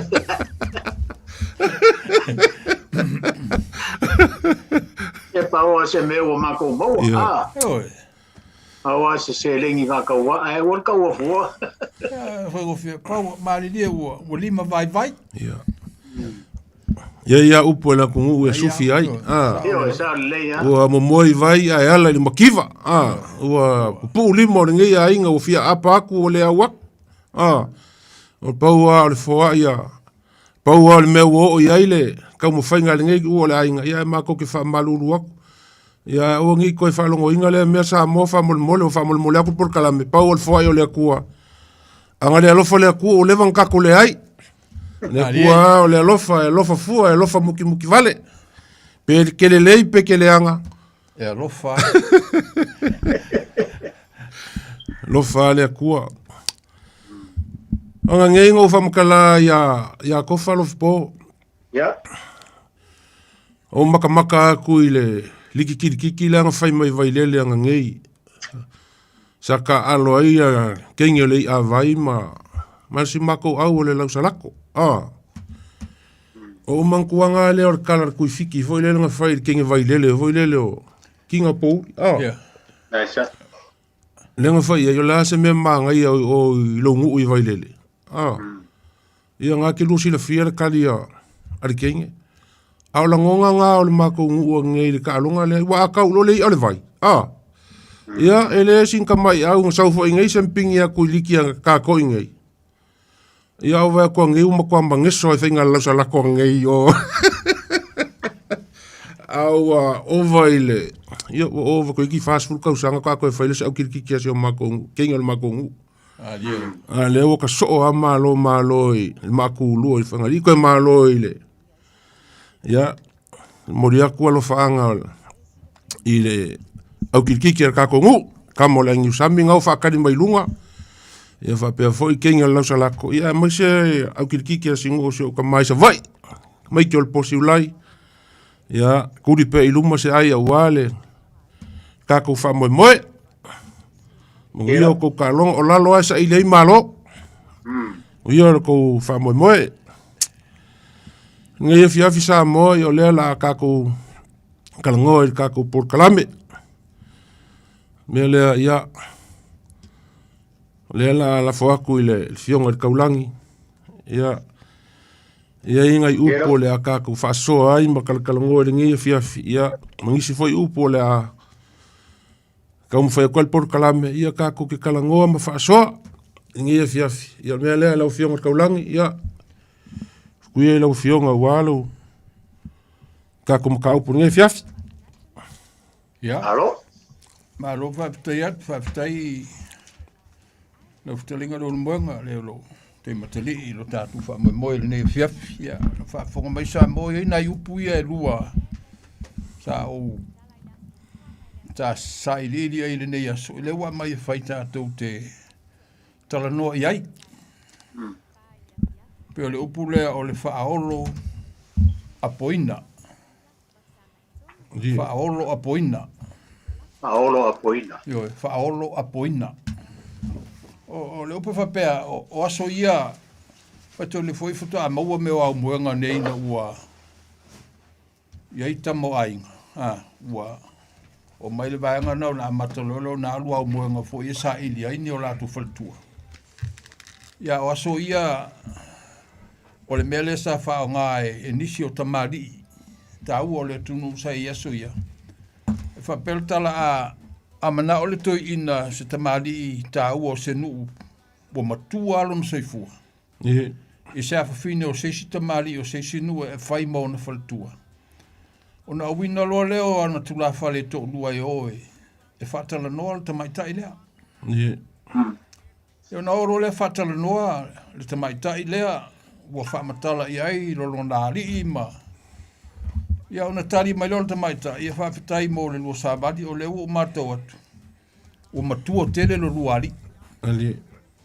Au. E lai titi o tausanga o te fia nofo i se tama mate tupulanga le lei. Ai ui ai lea. O le au le te ena la lua sabali, ona o te manao i mamalu. I mamalu o le tamari. Ia ona fo i lo leo tu la fale. O lo tu la fale wa longo lo la li. ua tau iai ua talia le samari. O no mai lo le male i e tonga e ta o le i e ula. O no atu lo le male i e lea ua afi fili li ai sidi le tala o le fali. Ai o lo maabel te mai tai. O lo maabel te mai tai na batu lolo te mai tai lea ia ua whailo ma whalitua o lo lato ori. Yeah. Peila le tūlanga nasa i aso ia e tau mai i. E le aise fesota i ngā fo i le leo le. O le sāwani atu la whale i ma mātua o le tamaita. Yeah. O le ua atu ala tūtala normal tamaita. E o le awala le sa whao ngā. Ana atua ma le ie, sili le talo le whale. Ia, o lo ma avel tamaita i lea. E whai ma whale tua o lo la tori. Le lai ma fwai le upu lea. Ua whao ngā ua whaolo palaina. Whaolo palaina. E o le tasi lea awala sa i lei whale tua o li i aso ia wat. Andi. Ia pe o le talalna. O le whao ingaina na le upu whaolo palaina. Whaolo palaina. Whaolo apoina. Whaolo apoina. O whaolo apoina. O le upu lea pe kau whoringa aku le whalongolongo aku le upu a mai le whionga le kaulangi. Ia le lopo i le mafua inga maua i e fo i e le pea o ngā orke me whai poipo le. O le i e kū le i a vanga pea whai o le kala mai anga mua kala le a mai le whionga le kaulangi. O se kau whau winganga o lau. Kau whalongolongo aku ia i le. I le Whaolo palai? Whaolo apoina. Whaolo apoina. Whaolo apoina. Ia o ke mga koe e whakakau se mea fo i lele. Ia auange i a vanga ngō whier ko wha. Wa le mau aku i le winga le upu.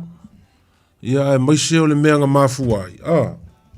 Ia e pei o le iele o lenga mafua nga aveli iele nga aveli ie o mai kengi inga ia pe o nga e kau mafau fau le winga le upu fa so mai foi le kungu i le winga le upu auangi ia vanga ngo fier ko far ka kungu ia po me fa pe ia kausi mamaru e pe o la utau tilo le upu pe tau fōlinga fōro le awala na whaawi na whaonga. Nani? O le awala fōre na whaonga pe i sa tauna wia ala o mea. Ia matauri o au moenga ia yaso ia. Ai e fōu le mea le ia nei. Le mea fōu le wei nei au aso ia. Ilo mwinga o le mea le safo ia. Na le watu le ia le talo le fale. Ia, abel tamaita i mau. Tai pe foni fole o se awala na whao ngai ave ai. Tai foli ngai fole wha pena, o le awala le na whao ngai tula fole, o le ise whiutanga i mamatua o le teine whai poipu, o le te maitai. Ia, wa watu ala ua sili le ie le talo le fale. Ia, malanga loa ma ave le te maitai whai ma fale tua o le la tori. E tai pe tai wha pena fole le se... Le winga le upu, Yo, tai whapenga pole a tonu me whaasoa mai le tunu. Ia wa kāru i mengi i o amuenga. Wa ke le loia o lua malufi po, lau whionga kofa o. E i leo moenga a kaule lea le mako ngu sa... A so e whorkama ngoi ave mo koisola. Koisola. Koisola ka. O le mo e kala mo e lau kala le pelo lau. O le i leo le nga mako oi, a veo le inga a whakonga a whasamo, ia. O kau leo le mako oi, a veo le keinga nga sa, ia. Sa, e i o le mako oi, keinga le singu o le vanga le mako oi. O la o sa salu la unga, fo i le luma a koe su e marika malenga, a veo koe sola, u fiu koe su e. Ia, e se fo i la le winga, le upu lea malenga. Nga leo kua kule ia Awa kua kule ia siri le kala le fale. O mailoa. Aberka maika i maolo. Ia. Pena tai wha pena fole o se au wala na whaonga. Wa le peon tau sau noa ia. Tau whitala ia tu samenu. E watu fai upu. Ia. Na umale peta ria le tamaitai. Pele ai.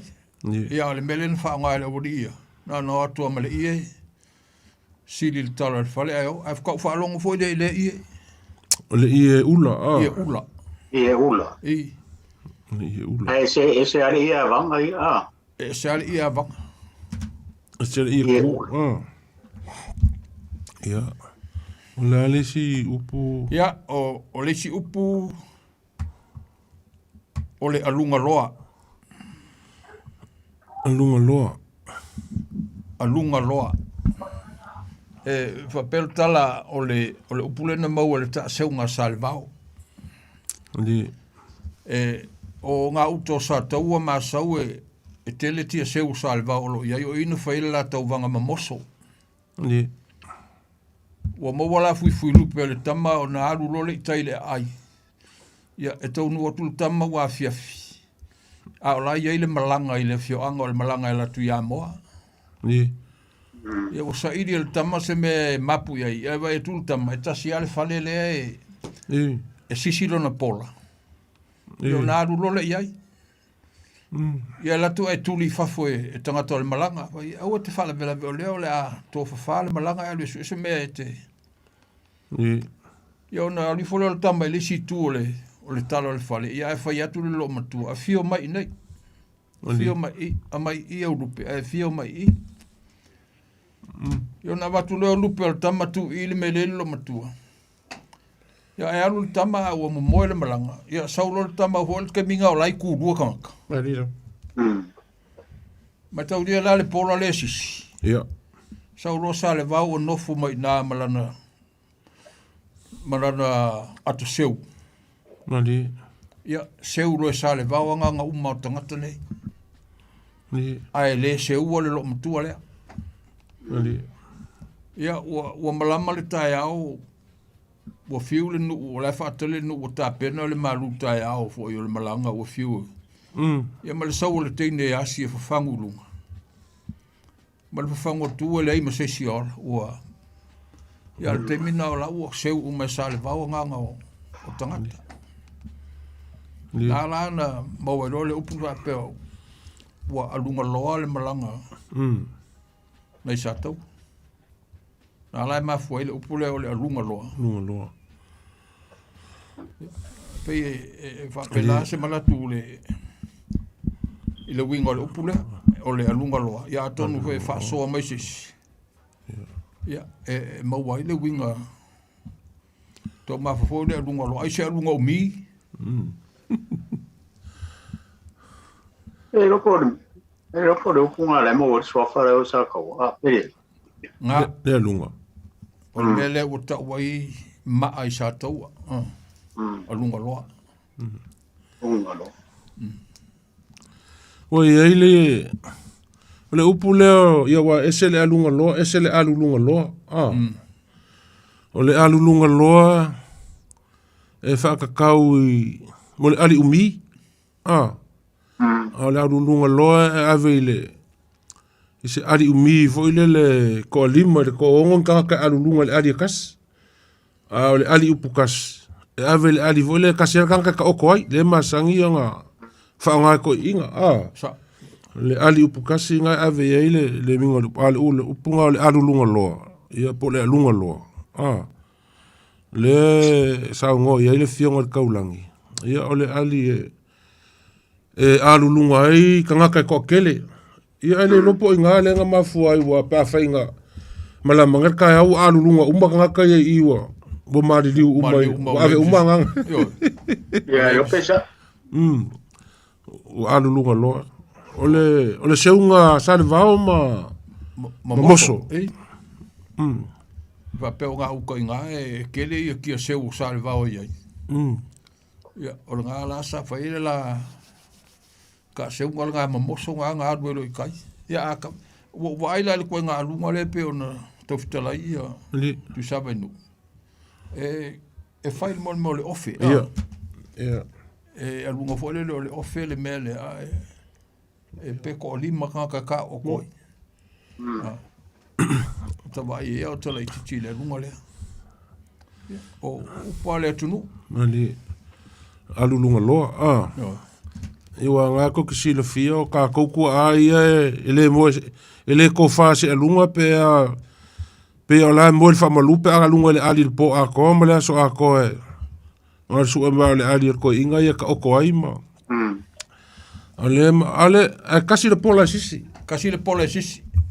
O le mau foi le fa pe le pola le sisi. E fa pe tala e awole a faia o te tu polo le fale. Te tu uma. A foi o sisi uma. Ai fa mai le mau le toina. O le pola le e sisi. O le awala le o le Sawari. Sawari e sawa i te tonu le fale. O le awala leo le sawari e sawa i te tonu le fale. Mena e wha mai a whau te tuu uma polo le fale. A whau sisi uma. Ai wane i wha abanoina po le se pola e sisi. Ia o upua mai ana mua. O tala mai ana mua ia e pe ala fo le sala upu mai ana mua. Ali. Alo, fafkai ngawa. Pe ko esa fa soa ruf pole. Ngau, bangi ngomar blama fa soa kau. Ngawa ko fa fonga mai sa moile. Upu ia nga maua mai le mafo anga le upu leo le fa ofo po inga. Fa olo apoinga. Fa olo apoinga. Ia. O se mea ia kauanga faifa keke ma awangi avanga o fier ko fa e vai a kulor king e vole e mau ole a inga ma va pe or king ale ka ngofo ma la faipo ia a kilo wa e ku pa ku ka ko va vai la ile mele a ia pe la mele le bu pule o umakula songa mo men ku pele o sau le vai kai mele nga wa makonga o mai kama ai ali e wa al mele sa foi kula fale ti anga lo rango ngofo la ko ri Malaysia ka mo fai ai e kuri le nga ai mai le e pe e o foi le kilo ile tama ai nga ile kama ai ngol kama le kama ka fa pe ka ko su e mo mai ngia ka ko konga e wa pe le mela e o fai no la ko ri ia la aver ka mai ka idea ai o mo ia ile si ka mai ka idea o le au mai kere le me le ka ko konga mo ai o le ngava nga kula fale ma sa faia vai kai mi le pe e fa le fia ai ia kamali ma ku voile a fio kupuma e lolo e kula fale su e mea kula fale i fale kuo e loa kulo la e lole le kamai ka ia mo wai mea kula fale ia kaua ngaul kamali ke ama mai ka o ia singa la le ia le loa e masa uma sua o me fa pe nga i kula fale me le sa masangi nga fai e kula fale ole ia o ka ko upunga e fa so mai upunga ole fa ofo palaina po ina male alunga loa upunga maua mai le seunga lupe arkamo moso ia markamo salvao ao ngai upu e maua mai i alofanga po kuringa aku il kako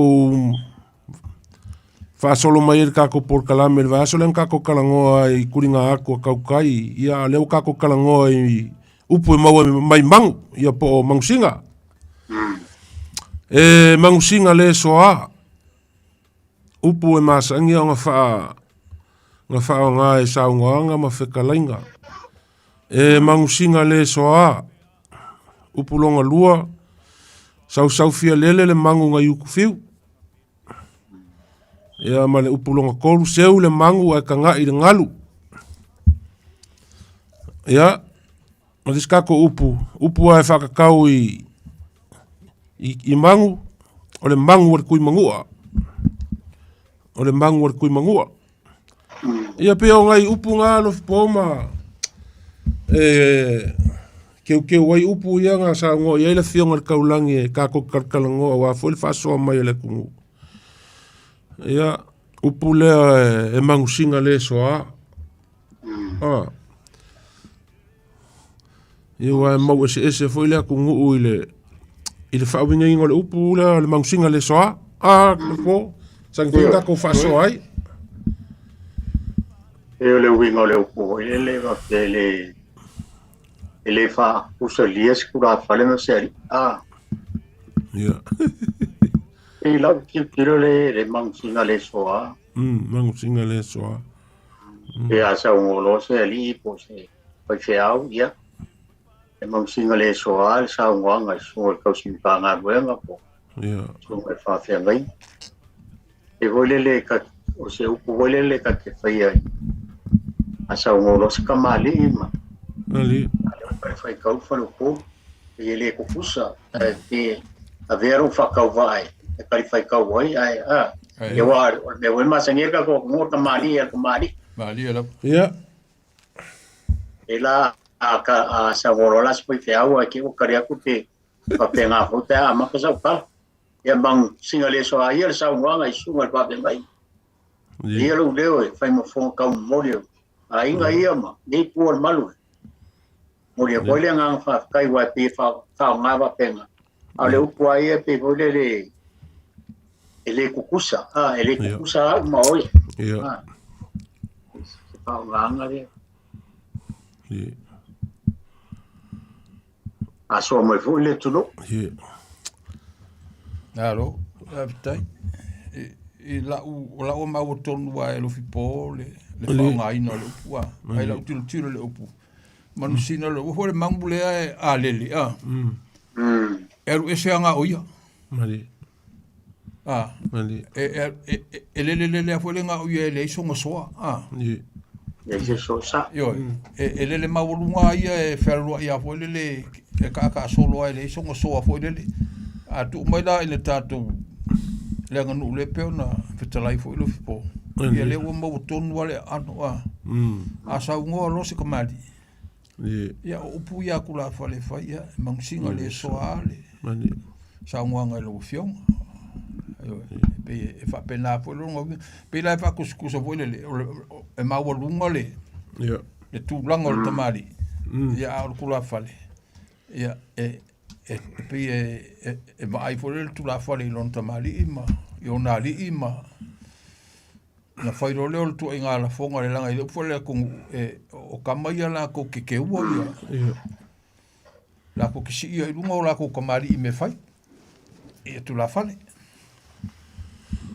ua ile mau le mea nga mafu ai le upu ia e leo fia makangi wa fai kau si ese le kungu wa pe ala upu le fe meo le masangi a mangunge o mangusinga a o inga fele le su ngia la ko kau mafai ile moanga sau ia kai pela o le nga kalango ai mo le lawa mang fele le nga kai o le nga mafuanga o nga mangu le ngafo le ka fao le nga kalango le vaso le o masangi la mangusinga o nga fele le fa la ka e o fa la ka ya sila ngai lunga pe a fele le mangu e o fa la ka a ko fula de sami ma maua kau mafa. E le mawhai on koe whele whalau kakai. Bo lele al mangusinga ia e avele mea kau mafa. E maua lo ale singa inganga ale mangusinga. Ia nga lele ale o ia ile aku maungo le mea la e o whanga ai. O la ia ima langa whangau. Ia o la unga mau le mea nga mafu ai le upu le mangusinga le soa. Nga whele lei mua whalau kakai kei milau o e sua ingi kau mafa. Ai maua loa kau mafa i pe a fo'i aku maunga. Ia wa lele al mangusinga ia e le mwhaion koe whalau kakai. Ai mongi a au e pe o ngolo sa ungoa ile mafu angole, ile whaonga ingole upu. Upu whaafiki maisia makungi o whalau polu anga i pe a pa urka ngoa pe sa ungoa ia por sunga fo i whawhianga inga ma mangusinga le soa sa ngwanga i I lau fionga ia pole sunga pau. Kaka upulonga lua o sau fia lele le mangu ngai uku fiu. O nga leka kalonga upu nga mawa I mangu. Ua sau fia lele le mangu ngai uku fiu. Ia pesa mangu mai sa vai le mangu le O le mangu mai ngai le kumaro pasan leanga. Ia wala whaftai atu mole upule mole fuitau lea oai sa o fia tala noa I la ufaife au I le faife au le matu tumalo le teitei tumalo le sunga ya tovia wa olo na fia o ngai sasina ia ile toltolo ta toltolo tu fiu mali yo na e fa pe ele toltolo tu fiu ile ele vai mele ia o te masalo o le tala e tasi ia wa ia mato le ele tala ko le amua mai mamuli mai ia le o toltolo le toa o tonu o vai sa ulu ma le mea sa fio ele tanga loa I vai fai na ele toltolo na alu itaina ia fa pe na ia le tala wala wiloa pe na alu to ina e bo mala malta o manalo matua batu apata le man fo le ufia lele ia fa tu to ina I lon tolu aua le fa le ta man blenga e fa ai manus tau fe ai manus amo ia alu ko inga e kusami e fo I mai wo pe le mangu kangolo makua nga fa lele ai fafo ia pingi lo e mango samo ia mar sa usko ia ua Pela nga fo lele aua wa sau fia lele. Ia. Ia ele fa nga e foi la unga ia la kula. Ia. Tau le ia. Ia, sau fia lele ngai le mango I ku fiu. Maka wa ku pulango le so, pa ia ma volungo le wa fiol pa ia inga ma. Ia. Ali. Le fa nga foi la unga. Ia pe sau na mau. Le wa kwale mau ma ko ku malo. Ia a ko ia ngisi e. Fa so mai fo ima. Nga yele kolo kongo ku fiu. Oi, el kolo ngai kai nga o kolo ku fiu. E il kala fo le nga mele ka fai le farsa funge. Ia. Il kanga loa le laku al fanga fo le nga. Nga e molo le wila inga, wale o le wila fasia. Ia. Ya a o wila o le manguia. O le waka fasia o kalmanguia. Kalmanguia, ia nga. Sa. E sau mau le fpole. E kusa ale mau mare mau a. Ia. Ale kaula, yo pe ngai vai a fai o kala o masan yei. Wai. E manga yei fa nga lu le ho te sa ngo yei. E aso le ngei o le o sau fia le ngei mangu ngai ku fiu. O kau lau o wha moe sa whauau fa po I kere waso o mbai. Ia sa kuri makai po fia se lau e whakau I ngai wha moe. Eo, e kau whao ngā wapenga. Ia sa oi wai. Ole fia poko a loma kuonga o mai ngai. E mo wasi ngā upu masanga fo inga. Ko inga. Wot whale lea bangu wala e whale. Ia. Ia langa ngā lang fia lea. Ia fia Ia fia nga rei, ia awa vera fia o lele ia, makuroa ia. Sa wa lo mango a fasan leanga fasio kilo le bang pe. Ia se mai lau mau li tu savendu. Ia wa ngai fo ia ilisi upu masangi fa ngai sa ngang fikalainga. Fisili muri mai, ia mo mai.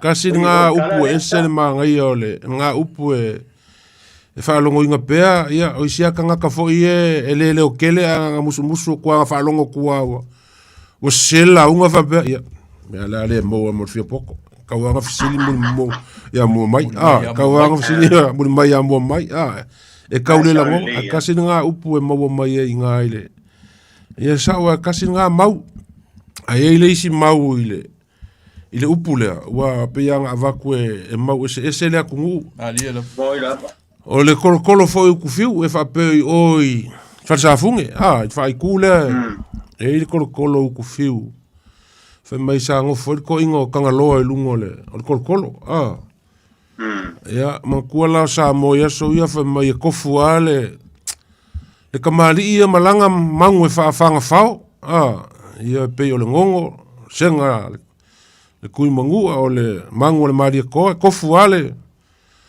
o le mangu la le o le ngongo o le mangu le arkangaloa fa mai ku kongo le fanga ia ngawa sila fia fanga mo le sila fia ku pulanga fo ie le lo me ka fanga ia or ka mai pusanga ku e ko kongo ia le mangu me nga ka o fanga mai la e longo fia e kangaloa wa langa aku nga kai ku fiu ua felei solo ele ngongu le ia kongo le fanga ma apaka pe ole kaulele fafo longo lo kangaloa ia ele ngu si le fua ua langa aku nga kai ku fiu ia fa pela ole mo wai fo ile upu le ua sau fia lele le mangu nga moe afusia ia pese sau fia lele le mangu nga yuku fiu ia o le kala ia kasi ale kaunga ai mangai le ke le kala po le mani e fai ngo fia ile fai la nga fetu wa i nga fiku nga i langa fa ko ka wa ai kai pe o le si upu fo le pe la le nga sa ngo wo fia apaka le mangu file le wo ka mai le kangaloa ia ke le ka yak e peila ali si kala foi le e fai lo e mangu le kusivi ia fi ngoko nga kai fale ali ai fai lo e fungo la au ia le momongo le ia mo ia o pe kai fai pe nga foi la ngona foi le o kala le tu o i ka ko ke lo ia le poko ke le o ko inga ma ko inga nga la ko fai ngai Ia wa le la au le moso oi funga lo pula lo moso oi falo mo monga kui ia ia wa len kui le ngule lile o lo po wa vanga le papa fa solo ako lo fa so lo fionga fa pe foi ka ko upu le so mai ai o le seu le mangu ka ngai le ngalu se le mangu e kanga i ngalu au ke kua ko ai lunga fai la unga e kilo mai po le ale po ai le ngo fo ya le nga sa ka uor ka ko por kala me masinga le ka ngi ya pidi le sa fa makala ai le mau le upu le le mau nga ia e ko fo le ku ia pe ola ka o penga o ko inga kai o vakia ia vai mai lo penga pidi vai mai o le ka pu le vaenga le lunga li le mangu ale la fakia le papa ia vala mai lo se nga se le mangu e kanga i ngalu nga ko a ka ngalu ale ala ya ko foi a se le mangu fa lai ka kula unga ia e fa i me so se mea so kele lo fa ia e le lo o sa ula unga lo e lo fa lo pe lo upos ko ingo dielo o le lua o ma o me ele au ma kua ia fa lo se u mangu ka ngai le ngalu ia fo lo o kaimi ia vale o le mea le o ia i makai fo wi o ia andi ai me se makai fo ie kulowa ele o sa mo e fai makai ai ke au makai ngi kamalanga au fala velape kama fa vesimea langa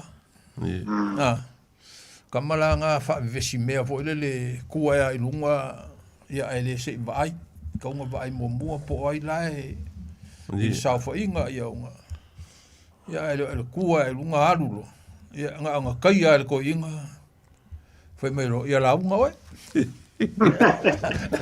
eu la malolo eu o singa me nga lua o lengi upu fa fiki ko pa ilo me le familia ko power for ia le ku le ai lo o le pula so ai le ve o fi ko fa uma la unga o le pe fa uma ia ko so le me le power for ia le ku o fo ile ia so fa malulu aku o pe la unga le si mo kai ngo a veles le o la ku fai pul nga ku ai unga o pa ia le kai au ku fa mai o ngalo le me nga O le mea la ngai moa, ia. O le, o ngai upu ngai mangu o le, mangu ia mangusinga, o singa upu ngai mangu ia e kakaa, ia po mangu ia mea kua o lo ma, e kaa le mangu a uma o ngā whaingaki, e kaa le mangu ua mahea o ngā whaingaki, ia ngā ke lua sila fia le, ia le mangu leo ua uma ngā whaingaki, ni kofa. O mioka kaula. O le fasili po ai ngā whaingaki ia le, i le mangu leo wa leo sila fia uma o le pua, o le mea kua alo lea, o le mea la lofi po, ia sa ngoa wangaki. O le vanga makari e la lo, makano e le upu lea. O ke ofo le ave o le mea i elponga iwi ma le whaiwheo. Ia wa whaia minga ia, o le kua la ia, le uka kouloa, le ave ma le whaiwheo. Ia o le kua la e kere iwi. Awa langa o mea ngai ave ma kamasa. O ila, o ke roi. Ke ofo forkaka nga whainga kia le, ia le mei kua alo. Wa ave ale mea ango sea. Ia ave le me le kua la. Ia ngā whapeo le kua la. E whaasanga i lunga i le la. Ia koe kilo. Al mga ia. Mga ia po ide. Mai o ka ko whaasoi ngai mai. Ngai ia wa sea ka whaalongo whaasoi nisi. Ali. O le a kongu ware me ngā rainga. Ia wa a ka kiesa o i kofa. E ngā o iwi kuro ua po le ngangai. I kua la. O mei o alanga. Ia aika ke mawhauwhau. I le whapeo o ngā o piko i o peo o lima. O me o vai o po a pe hui le. Sorry, e palpal. Fair what solo. O ke le lope pe o ai ngai kamama o awa o whamai kia sao na ko sa fuafuange me a sao oi o ko la ia mo kwa le masalo ise bea masalo ise mafuanga pe ko ise mafuanga o be ya sao ia ko la so le ngau i so le ala ave foi feo ave le ala ngani mama le ala nga vai por ola kama ngoa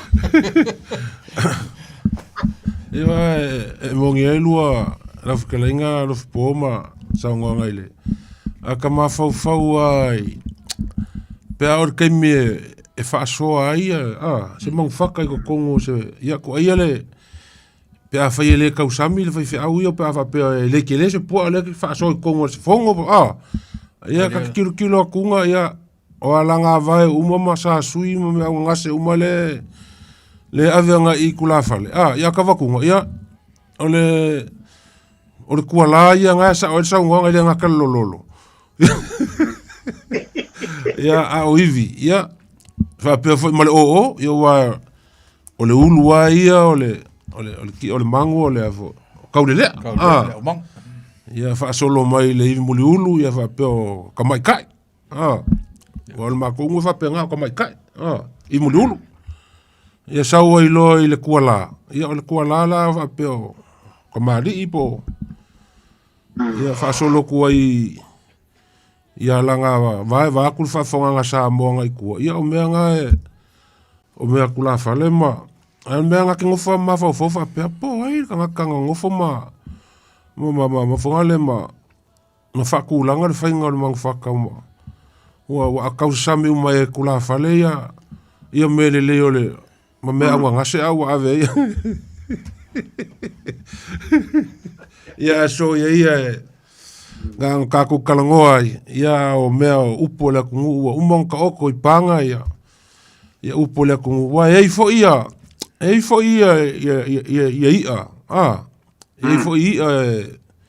ia kai pe ole aku manga wailonga i o kua wailonga i o alo wailonga i o kua wailonga i o alo ole aku ia kai pe foi la ole ka le pai le. Wa kele ingoa le wa e fo isi ingoa ka ke fa longo ko ingele.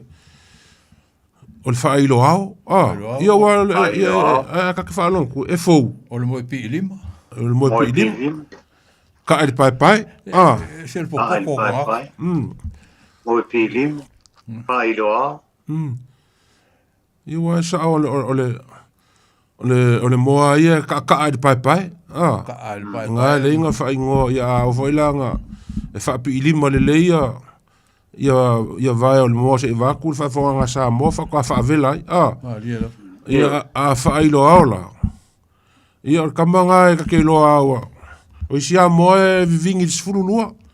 O isi mo vanga le moa nga fa mesko inga o se e vai mal koko la kuai. Aga vivingi a mo fa kulo ia lo wow. Ole mo pi lima pe e ave le mo le. Kumpa. Mo se ia alanga wa fela wa solo ia wingo. O meu faro alo le mo. Ya wa pe ole mo pi lima e ave le mo le kumpa. Ia. Ko ia kumpa ole mo pi. E fa pi lima. Ia. Sa. Ia ka pai mal fa ilo ao. Ali. E ave le kumasangi nga le kumasangi se ka paro ngo ka se mo pi. Ia ka pai ale wa ia e pe ave fa lo. Mama wa ka kele ke ma ku male. Male me kwa lo po so sile kwa lo kale. O e ka uma la ma fe se me nga ma fu ai le fu le o le fa sa fungi. Ole kala ole le do ku malo. E kala ole ia ka pu kangele mo nang ka mo ole le o ale ngol kam. Ole le ba pu kangele masa usu ya le mo sa ngala la o sa nga. Kambo le nga fasi oi. Le nga fasi yo le nga ba ku wa su mo sa voi. Ia. Fai mai o kala al ko inga le lomo ku. E vai ora kamera le o. Como fakuria pop. Ia, fakuria pop. Ia, ngai mas mana wo fasi mai la wo ulo wale le nganga wale o kala i. Kala ia sa. O ka o mai sa muria. Ia. Le kange ya ka pu kon te kange ko ye. E ve ko a kom ku ko va. Ia. E asa ko ia le ai. Ia kiam fala, e vanga vai fare. E pe ala ole fasinga inga sa funge le yeke merna. Ole me ke foi mo ke le mala nga le pe se alma fuanga ngala inga. Nga refer me le ole wa por kan ka ola le fasi fa pe Ja. Ale wa abel po.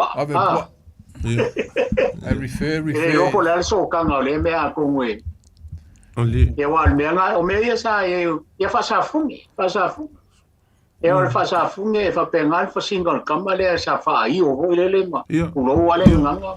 Wa lang ofisi. Ya la ya ke le ma ma ko le so kan. O le fa single fa ko ai po. Ali. Ma le ave i wa. Wa lang ofisi lang sa ia le kamba sa loku ke green o ya horo muas. O le kama mai o le kou fai ku. E o le wakwara le fiafi. O le sa le pefa pere maurungo le ka oko le mang whaka. O fa sa funge lang fai el kama. Fai sao fai. Ia. Mo kama sa nga ku. Sa nga ku lunga. Sa fai fai. Maka umaka e. Anga uma fa ku kama si lunga. Nga si ya para si fo ilalo. Palasi ese ia. Ka ape a ko le me pe ia nga. Ka ape a ko ia mai o mea uma nga fai el kama. Te aia ma si singa benga ko fai ia. Pera le winga nga la ofisi pole le. Aisa.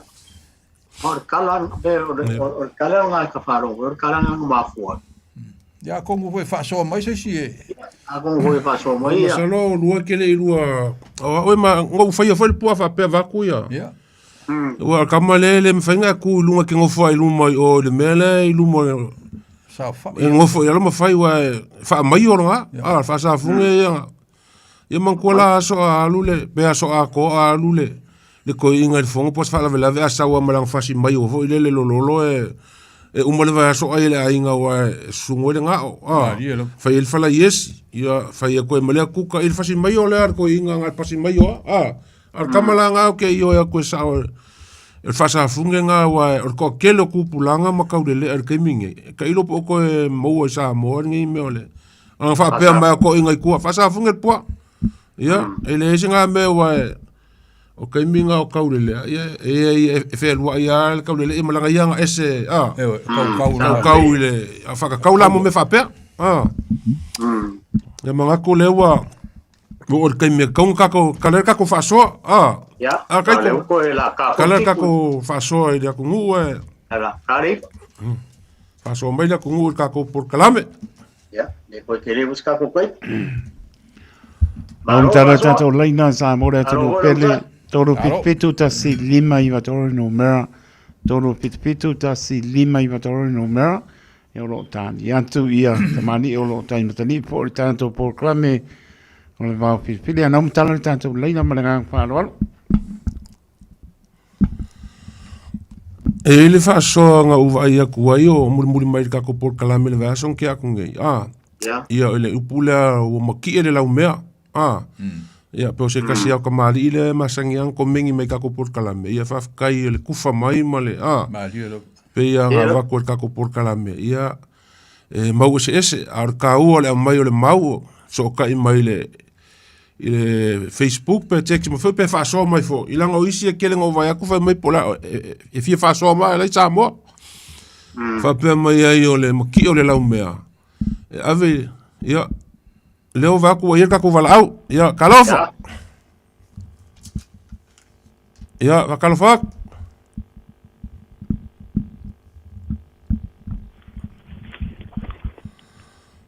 ia leo ko ia kalofa Alo so fua malangi ma. Ia so fua mo ia. O kala me makango fie. Si ofisilia fa mo mole ngai upo ke fa longo inga pea.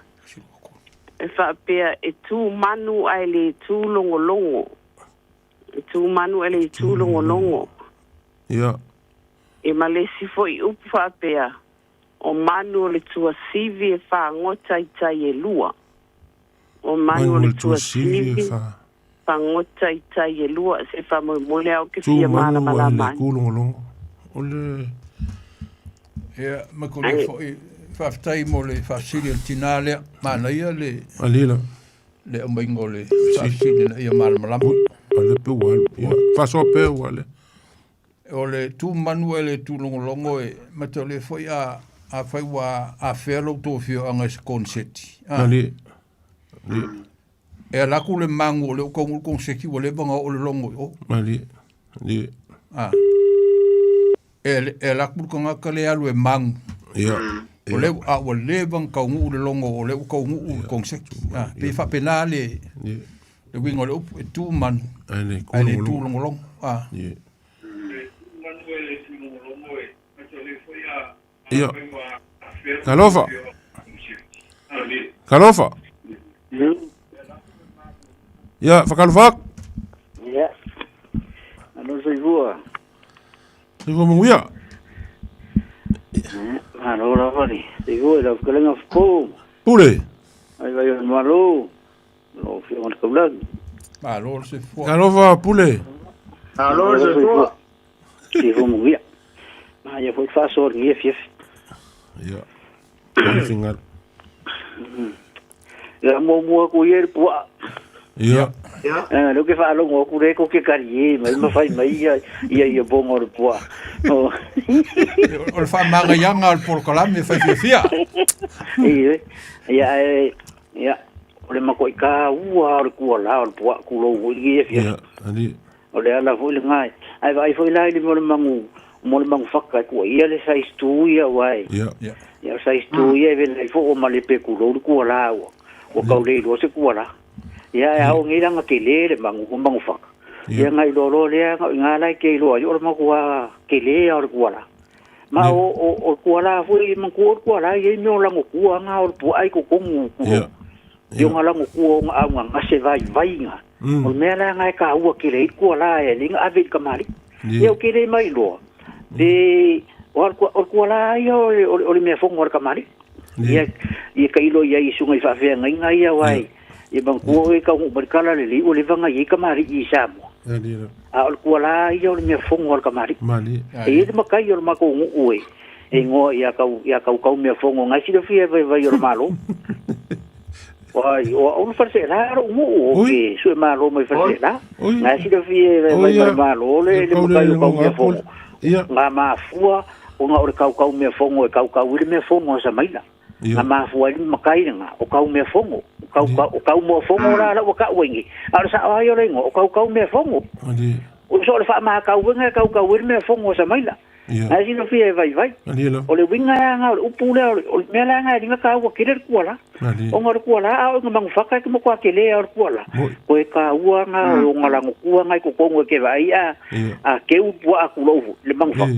o ma ko ke u mai o nga lang kuwa nga mai fa mai ku mara ai nga wa la aver pu ta o se mang faka o nga le nga wenga masengo ko faia nga so ka ka ma ngia me o fa so mai a o le sila me lo ke fia va ko o fa so o le ko mu me ave ile o pule o le ala fa e ai si mo fa longo e ave le mang fa ka le ala fa ai mo fa sa onga o le povi ave ile ala fa ele ave se po ai kanga ka o ke fa longo ia o le ala fa le ala va me o si ia pu po ai le ma fa nga ala fa se po ai ke le pe o fa sa funge fa mai o e ron ko la maronga al povi ai ama uma nga fasio povi fa o ngai ku alu fa kasi dala ngari ma mari o mari ua alu fa kasi dala ngai ku mari ku la mari vima ngale fa o ngai ku ne nga ka ole ala fa ala ngai avc6 e se ala fa e ser ka ai fa o ka ai fa la ave paelo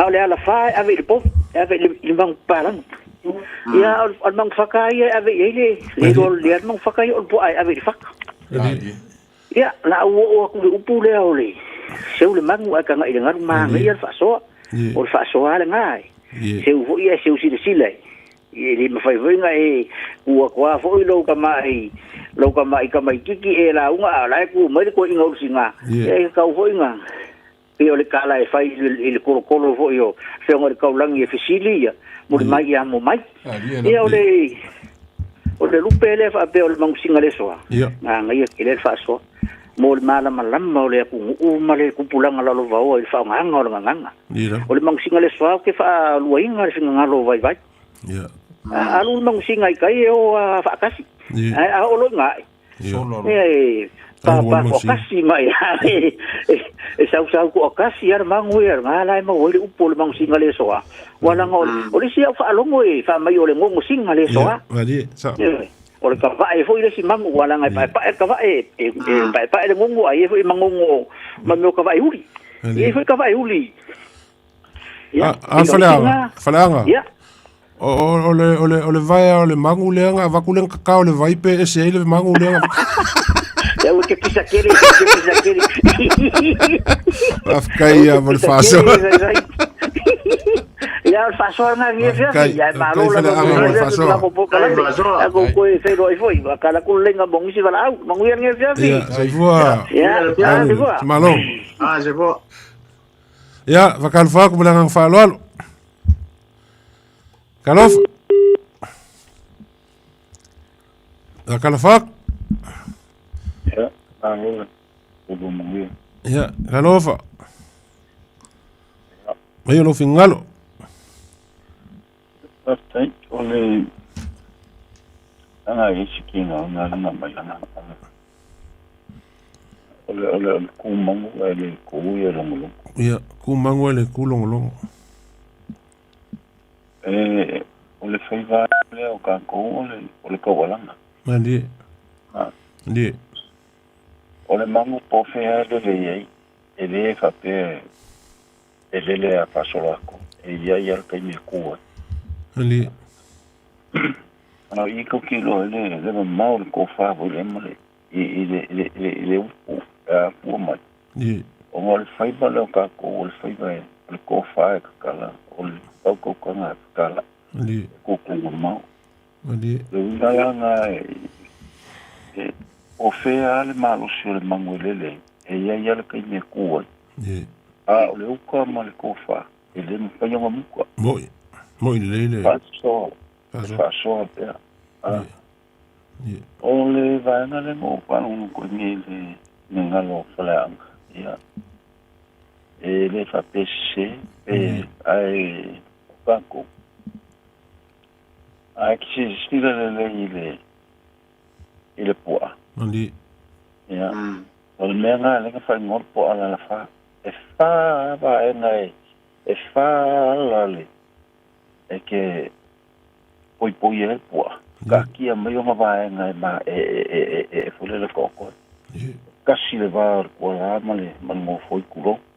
Kasi le vā e vavai kua la ma le o. Kasi le vā e vavai e le afo le iwi muri oru. Ma le o. Ma le kasi e vā e le uru ma le. O vaenga langa e nganga uma le wha ngā ka kia mai po mo umangonga. O isi vaenga o le whai mai o menga e reo ni mea ka wai lalolo. Wa e le kusa uma. Ai pe la poa pe la ikike poa. O longa vai ngala ngai. E ke loko fia ale a ka ngai e e kusa o lo me fili afole. Ole me ko loko. Le ko fa ka o ko lo la vaenga ia. O nga ka lo le vai e se mo foi. Ai poi lo i le vale ole. O nga ka kuna ia. Le ma se siste ka se. O le kau kongo le vaenga le ole. Ole te paule si vaenga o ki fi pasoa. No. Ya o si vaenga o mai malo fo ya o kolu kalu. Tai. Ki mo so kalane. Ya Tai mo faso makangofi.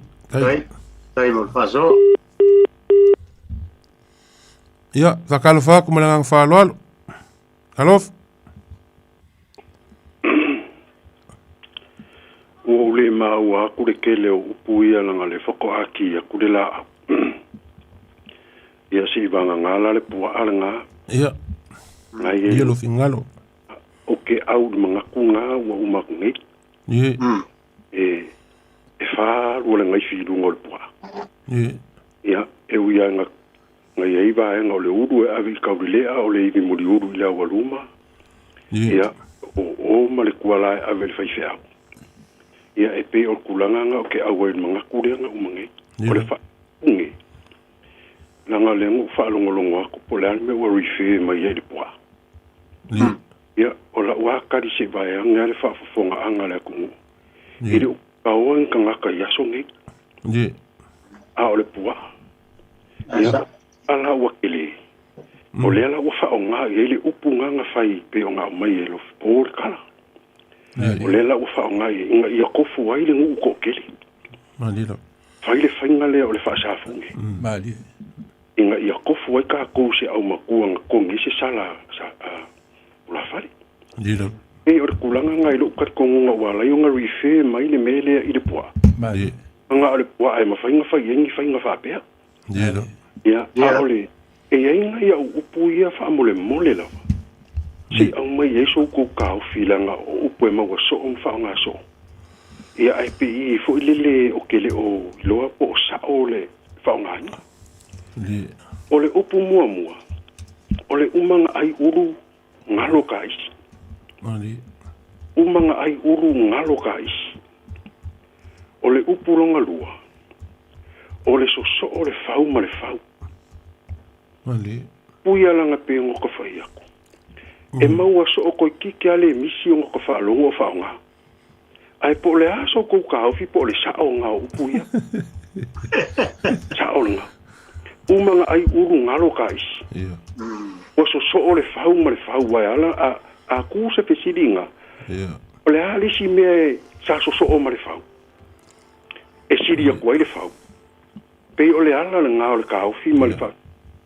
E o mai e so ko ka ofi ka ke fia mala malama I longa whaonga inga le whaonga ai po sao lea. Ia mai whaalo. O le aso finga ngalo I upu yang whaaso mariki ngā lea waku malanga whaalo alo. O mangur ko sivi e whaangoka I kai lua. Ia. E leoa e mawa mai. O upu yang e saungo mai. O ngā lela kako kaume e se mar kako porkalame. Ia. O ngā kako upu e le inga umo waku upu kako ke whaaso mai. Upu yang e au mai. E whaingo fia I o karinga. Ai mga ku. E le karia ku angei. Karia ku le vaso fau. Leo whai aku. E whaingo fia. O ke le so nga karia ku fo ise upo ke le I whanongo. Ia.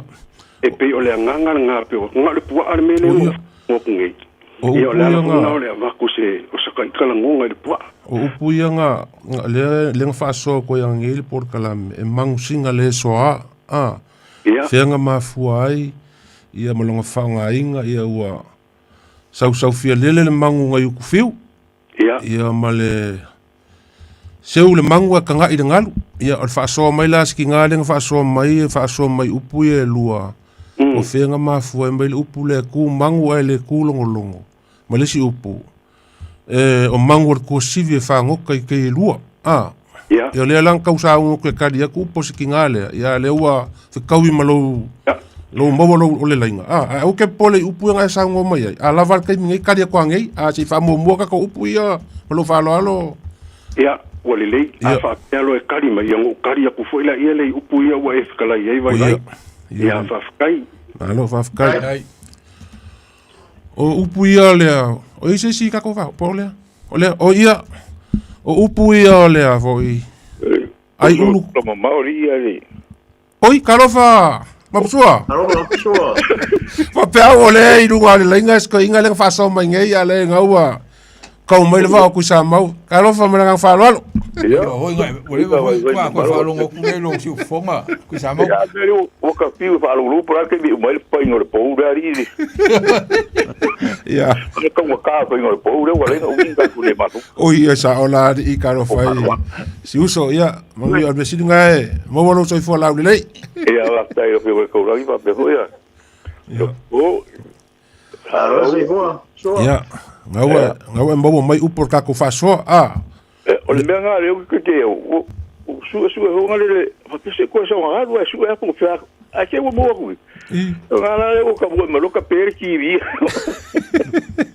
o ke bo o le o le kala ngā i pa sa fu ke oi a o pura ngā le pa pa ngā mo ye ku ngā ya a o le po sko ngā le va ya e fu ro fo ka le man ku sko ngā kai ya mo ya fa fo mai si uso nga ma ko nga ai lo ulu ya ngalo longa ya kais o fius ko ki le ba le ko vai ko ya ka la pura ga ya ma le upule so de fau ya so nga ka le ba ma au fau le fale foi lele fai au fau le fale foi lele o ko foi lele ya vakule le o le au fau le fale ya fi kau lele ngai ya vakule si fau o le fale kau mo le si fau ya o ko le au fau o le fale ai le o le fau foi le masang kai pa ke ma ya nga fa fonga mas ko inga nga mai nga upu nga upu nga musu ka dia kulanga le se fa mo ka ko upu ya ka ko upu nga skinga le nga vili mai o le fo yo le ku mangu le kulongolongo ya ma mangu ko sivi fa ngoka kai lua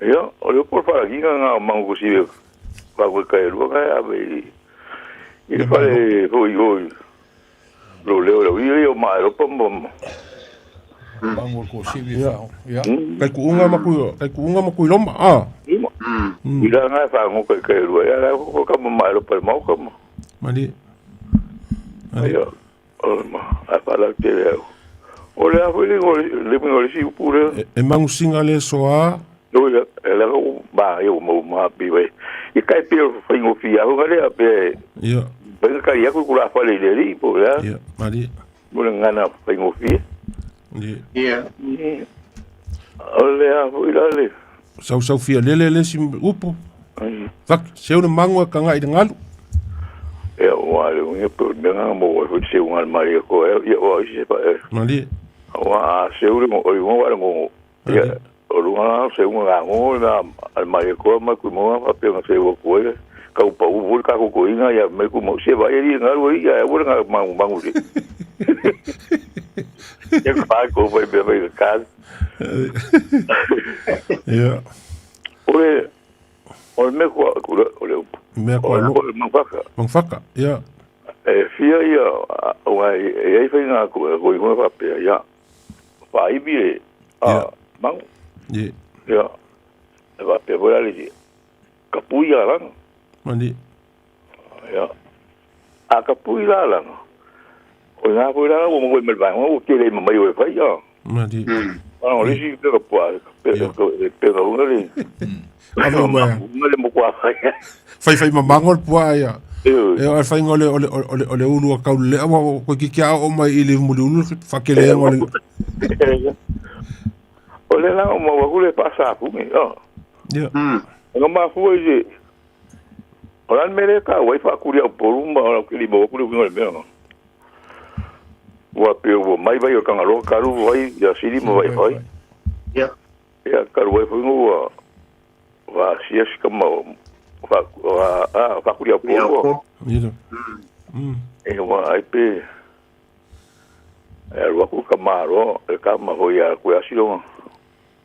Ali. Vai va. Pese para uma ura é pose para uma mangola vinga e vai vai. Iya. Ya ala pe wo ko e kama ngore wo ki ko ka ngore va ver ngai ngore na. Iya. Ya el más ngora el mo pe eu suma ye sa ya ya ora ma lama ya salo pose la ko ka volvo la lo kangalo malanga ya o le mo sa ma marke yo kapu ma pa ya va per si va e pi iso a ko un comale nga inga ma fu nga sa ki mo khair ko ka ko ko sa buya nga mo ya ai le laf ai le pala ai nga men ka ko nga lenga na ko pa nga ma ko ho ye mo mo alunga ko inga so la eu mi ye ro ko ye ni ska re si o pe mo nga na fa nga ka ko ma la ri ko ka ko ma ro pe fa ki ko ya pi fa pe nga ri vino le e fa wa yo pe ya ari o pe ka o ko ya ama pesua ngala le mo ile pule alulunga loa ole upunga ave mo le ali vole le kasi ko lima ngaka alulunga ai ole ali upukasi ai kasi ale alulunga loa ave le ali umi ya yo ko ya pili mo kai ko pinga fora wa ko ya pulo li sia wi la pi ko mo ya u kai la ko va ya pi pa pe yu ko va ai o yu ko ya umore alo alo kai ole ya o va e ka ki le fa o iso ya po pe va ko e ora fa va yo va le po po kai me la va la po ko kai mi vai fa po foi fare sa vai lì ora ora passa fuga lá o que lá o paro e cara o meu passa fuga va qua o qua pa ni la nga ye le va qua e cara la nga o nga ye ma kai nga ko le ko e sua foi curia ya sa o ye la ma ko ile sa ko e us ka ko sori le sa ya por favor ya va o ya e curia ko ya na mo curi que curi lo mo ko ya o na nga o e mo ko ko ile para pa ya yo pa winga la pa sa fuge ya e fa ya la pa lo winga pa ya la pa lo winga pa sa Mata punga la kuwe ko malam lamai.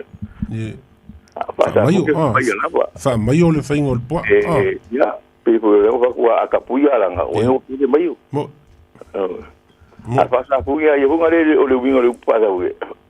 E me nga ku po le fa pe fa winga nga le. Ala fa sa punga ye. Pe nga ma le pa mayo ya la wa ye ko fu. Ya. Ya, ma. Mo ala nga mo la. Alo. Mole fingalo mapsua. Ma lo ba kaya le ko mo wa ko le ku. Ko ba pe mo. Ko pa ya pa po mo le mo ko ya marka ku le tio. Pa pe wa ve ko mo le ri el va solo. Ba pe o.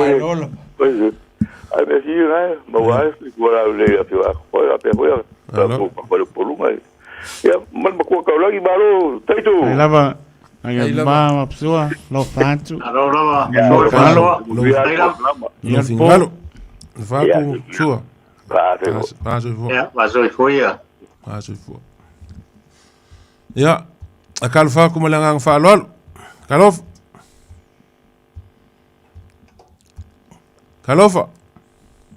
Kalofa.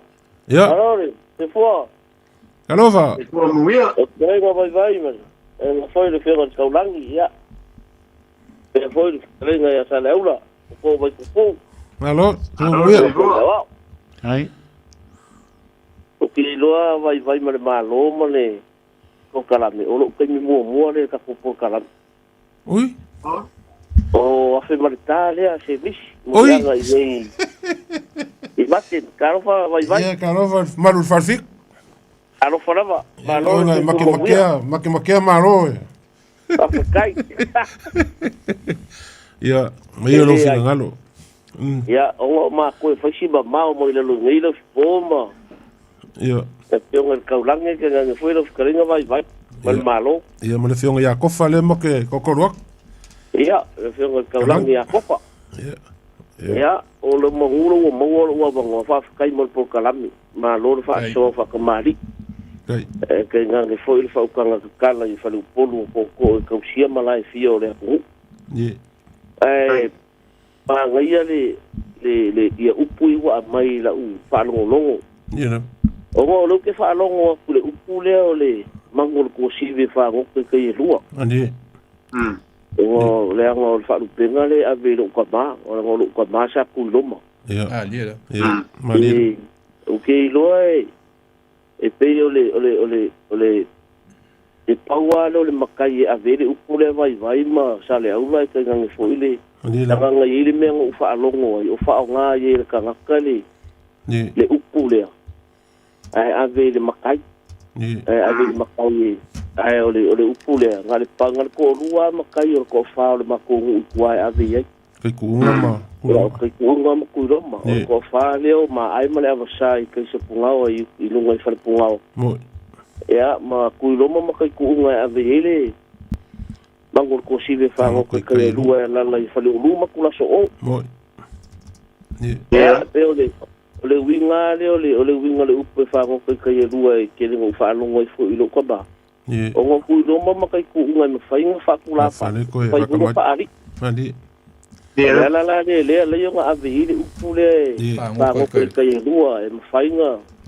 O fa lo pu. Me fa fa kula fa le ri, fa nga ri. Ya pe ole ngo le fa lo ngo ko ofisilingia. Ya ole kulanga ai se le manga yo ki fo ya wa ya ma la u ka la ipu ya fa ngo fa nga ke mo ke la u ai mali ni fa ngo fa nga le upu le ya u ka penga ya mo le fa nga le ai ka wala le lawa male mo ke fa lu ma kula so ya le mai ka wa ku le wa a ile ko sibia mangu fa ngo ke ye dua e pe ska lenga ngai le lao i fale ulu ma kula so o. Ye. E ola unga fa wanga. Ai ke fa kai upu ye wa mai pe ku mangu ai le ku longo. Ye. E o ke lo mo ma sangi ka ko. Kai. E pe ole mangu ai e fa ngo fio ngola ngonga ka. Ye. E a longo kwai ke lo kai mo le la ku ko fa kala mala ku fa kanga. Ye. Upu ye fa ngo fie mo ka ko. Ya o se pa so fo ia nga mo ngai ku pulanga la loa ya malu por foanga ya pa sa fungi pa wale meu ke fi silia ko vai ma ya no foi le fionga ya ko fa ya o le kaulange ma le falkalenga sa le ulo a pa sa fungi le po akili o ke o lo ka ai ele ko ye me fongo le po aria ele ko mo ni me fongo o si le fia ngai e taraka e fa sa funga lo po lo winga o le ai ani me fongo mangi vai ngai ko mo wai o le ala uma wale ngu ko kele po se ai no foi me se polo e o ka o lo upulea e fa sa funga lo le mangfa ele ko ai ani me fongo ko vai o lo ule lo fa le polo ki vai lo malu farfi ole o peo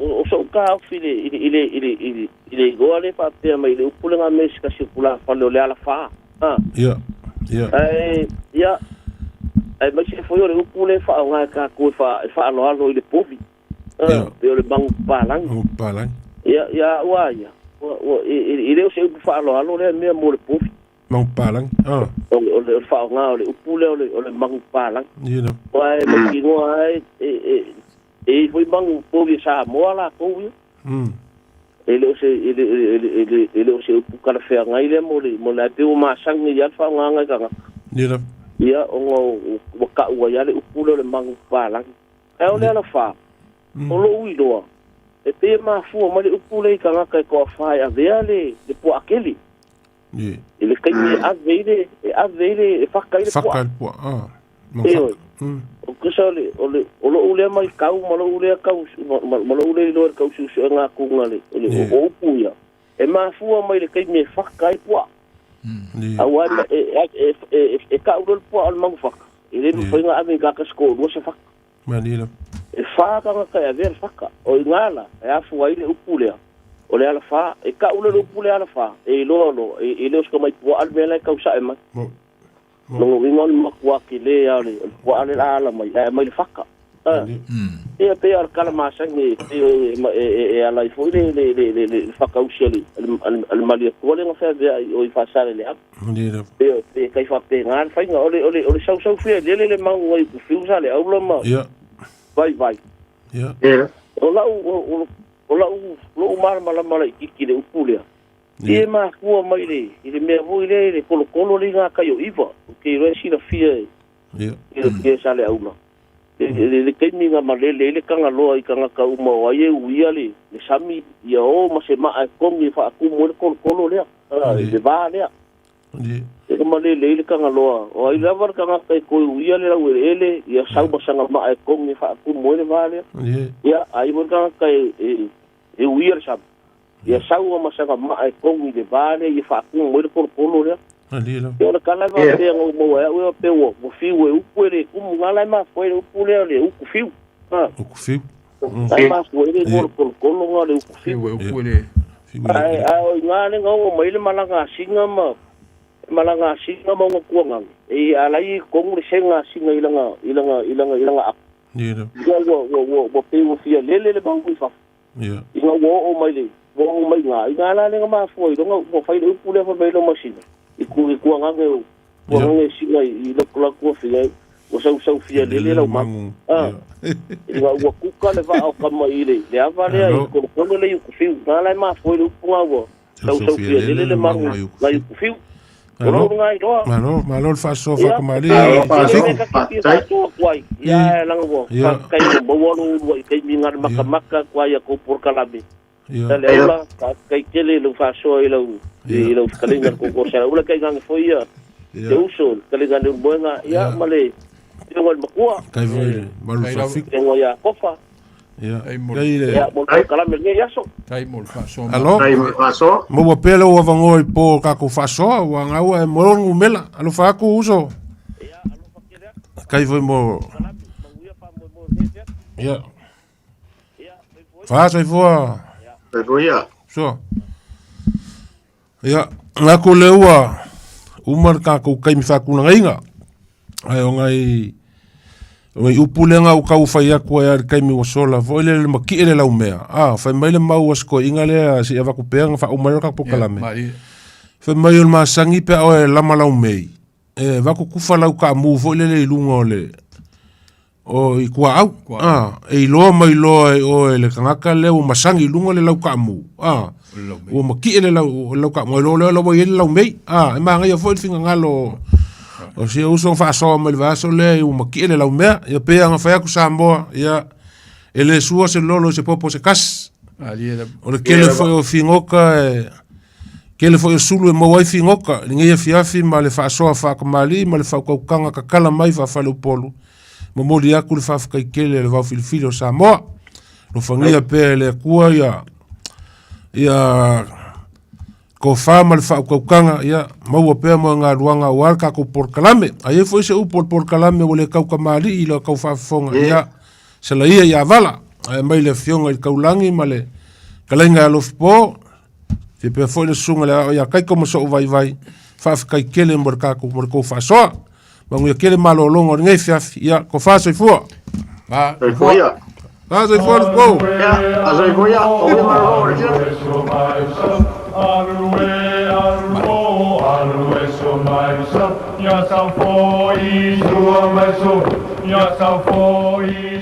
O le tō whamamao ma le utanga o Samoa. O le vau filifili. O le ngasu e whaingatā o nā saina. O le ia I vivia e au ngata. O le fuelave lave e le whaingofie lona tala talaina. O le papa mausali ua uma o na mamanuina. O le nei polo kalame ua whaingoina o le vau filifili. O se wha manatu. O se fangufangu o anga nuu manga I whanua.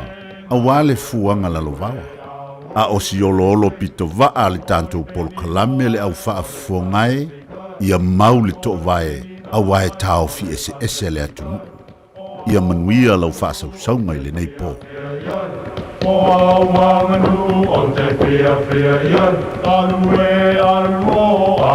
so maipsa, alue so maipsa, ya sa ko I sua maiso, ya sa ko I sua maiso.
Se pengamaleo kane sia me tisi maklais te tongi le maya lua su pitu bidu te a leo le tulai spulu mai a tu tata por klame le bao pipiri ma lor pasol malor tata no ya leo ta pena mai sunga le pa penga ya sana pui mono makapi o tata to por klame le neipo a reto le ola si mai la pa ponga sa mo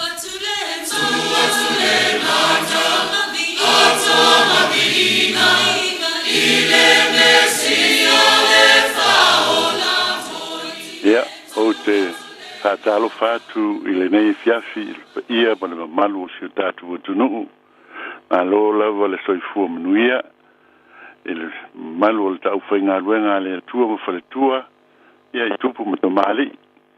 O le tātu o tua. Me se fwoi o whale uporu o tō whinga. Whātalo whātu I le swafa manu malo I Jesu ke riso.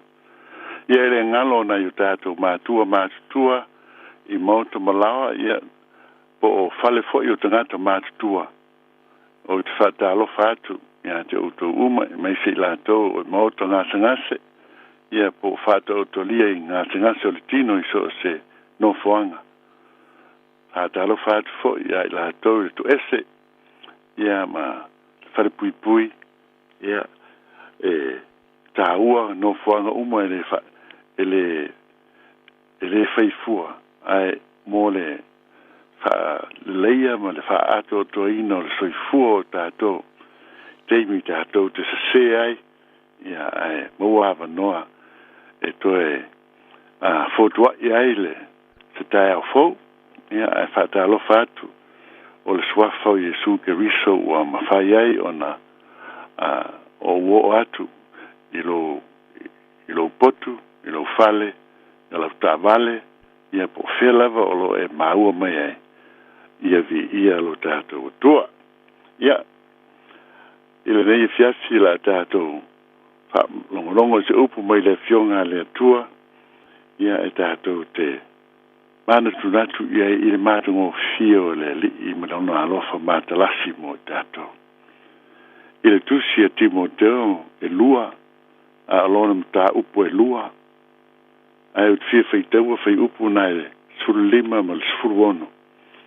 Te li tonu e te le so na o onga mo i tātou i le nei fiafi. Ia e mese foi, e nei vai tau ua ese foi lona tu lai mai ese meu tupu le nei foi vai tau a mese le nei tau sanga. Ia e leon tātou whalongolongo le a le whirangalo le tua mo i tātou pa ao i tūlanga whapea. I le tusi lua le Timoteo lon tā upu e lua whai upu sulu lima ma sulu ono i ei upu whapea nei. I e tau whai na ia avea oe ma le ua fia mai i ai le atua. O le whainga luenga e le ai se mea mai na te tala i tonuina le upu moni.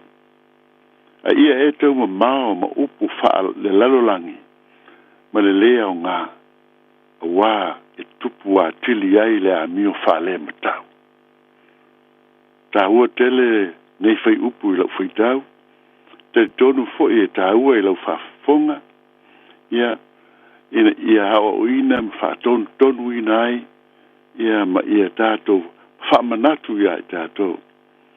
O oe o au i tātou o le whanau o le atua, o e wofo i nātu le soifua ina ia ola mō ke viso. I tātou whaia lona whirangalo e pei ona whirangalo mai i ai oia. Whai mai, i tātou tau whai ina ia avea i tātou, o le wa fia mai i ai le atua. O se mea tā ua tele le nei whaamanatu mo le whirangalo pa ia o le atua i ai tātou. E fia le whirangalo o le atua i ai tātou. Ai a tili, ai ona, whaatau nuina o lea whirangalo o le atua, pe a whai tātou te nau mo tātou wola, ina ia tātou wola whapa ia ina mo ia. Ioe, pe mea tau wa whai, ina ia avea oe, mahau, mai tātou uma. Ma le ua fia mai ei, whaafitai ta mai lo wanga le lei ma lo wolofa. I lo whaatonu mai, lo wao mai, lo whaamalosi mai, ma le whaamanatu mai. E ao ina tātou wola, o a mea tau on tātou whaia ina ia, tupu ai le whasota inga mātung o fia ma le atua. O la tātou fai tau lea i le fion pa ia le atua. Le i tātou malama lama i le tele o lona whirangalo alofa ia i tātou. Ina i tātou te talo.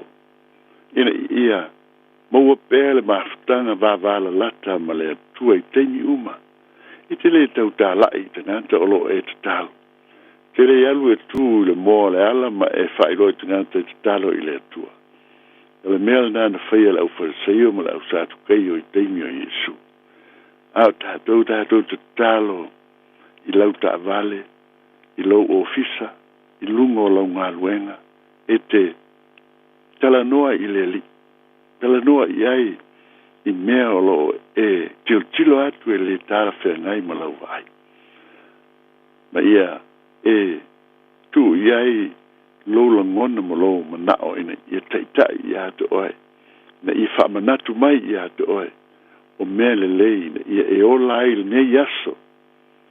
I lona whaatasi mai ia te o Iesu ke risole. Whai whai upu e sefuluonu. A ia e tau mamao ma upu whaale lalolangi. Ma le lea o ngā. A wā e tupu a tili ai le a mio whaale mata. Whanau o le tua o le whina ngalo lea o le tua mo I tātou. Ina ia o tātou o ese.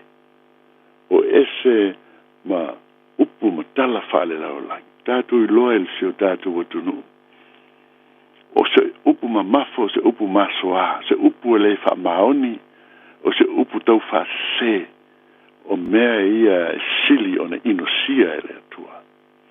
Whai mai, a te maua le, tonu o le tuspa ia, o mea e ono, e inosia a sili le me fitu.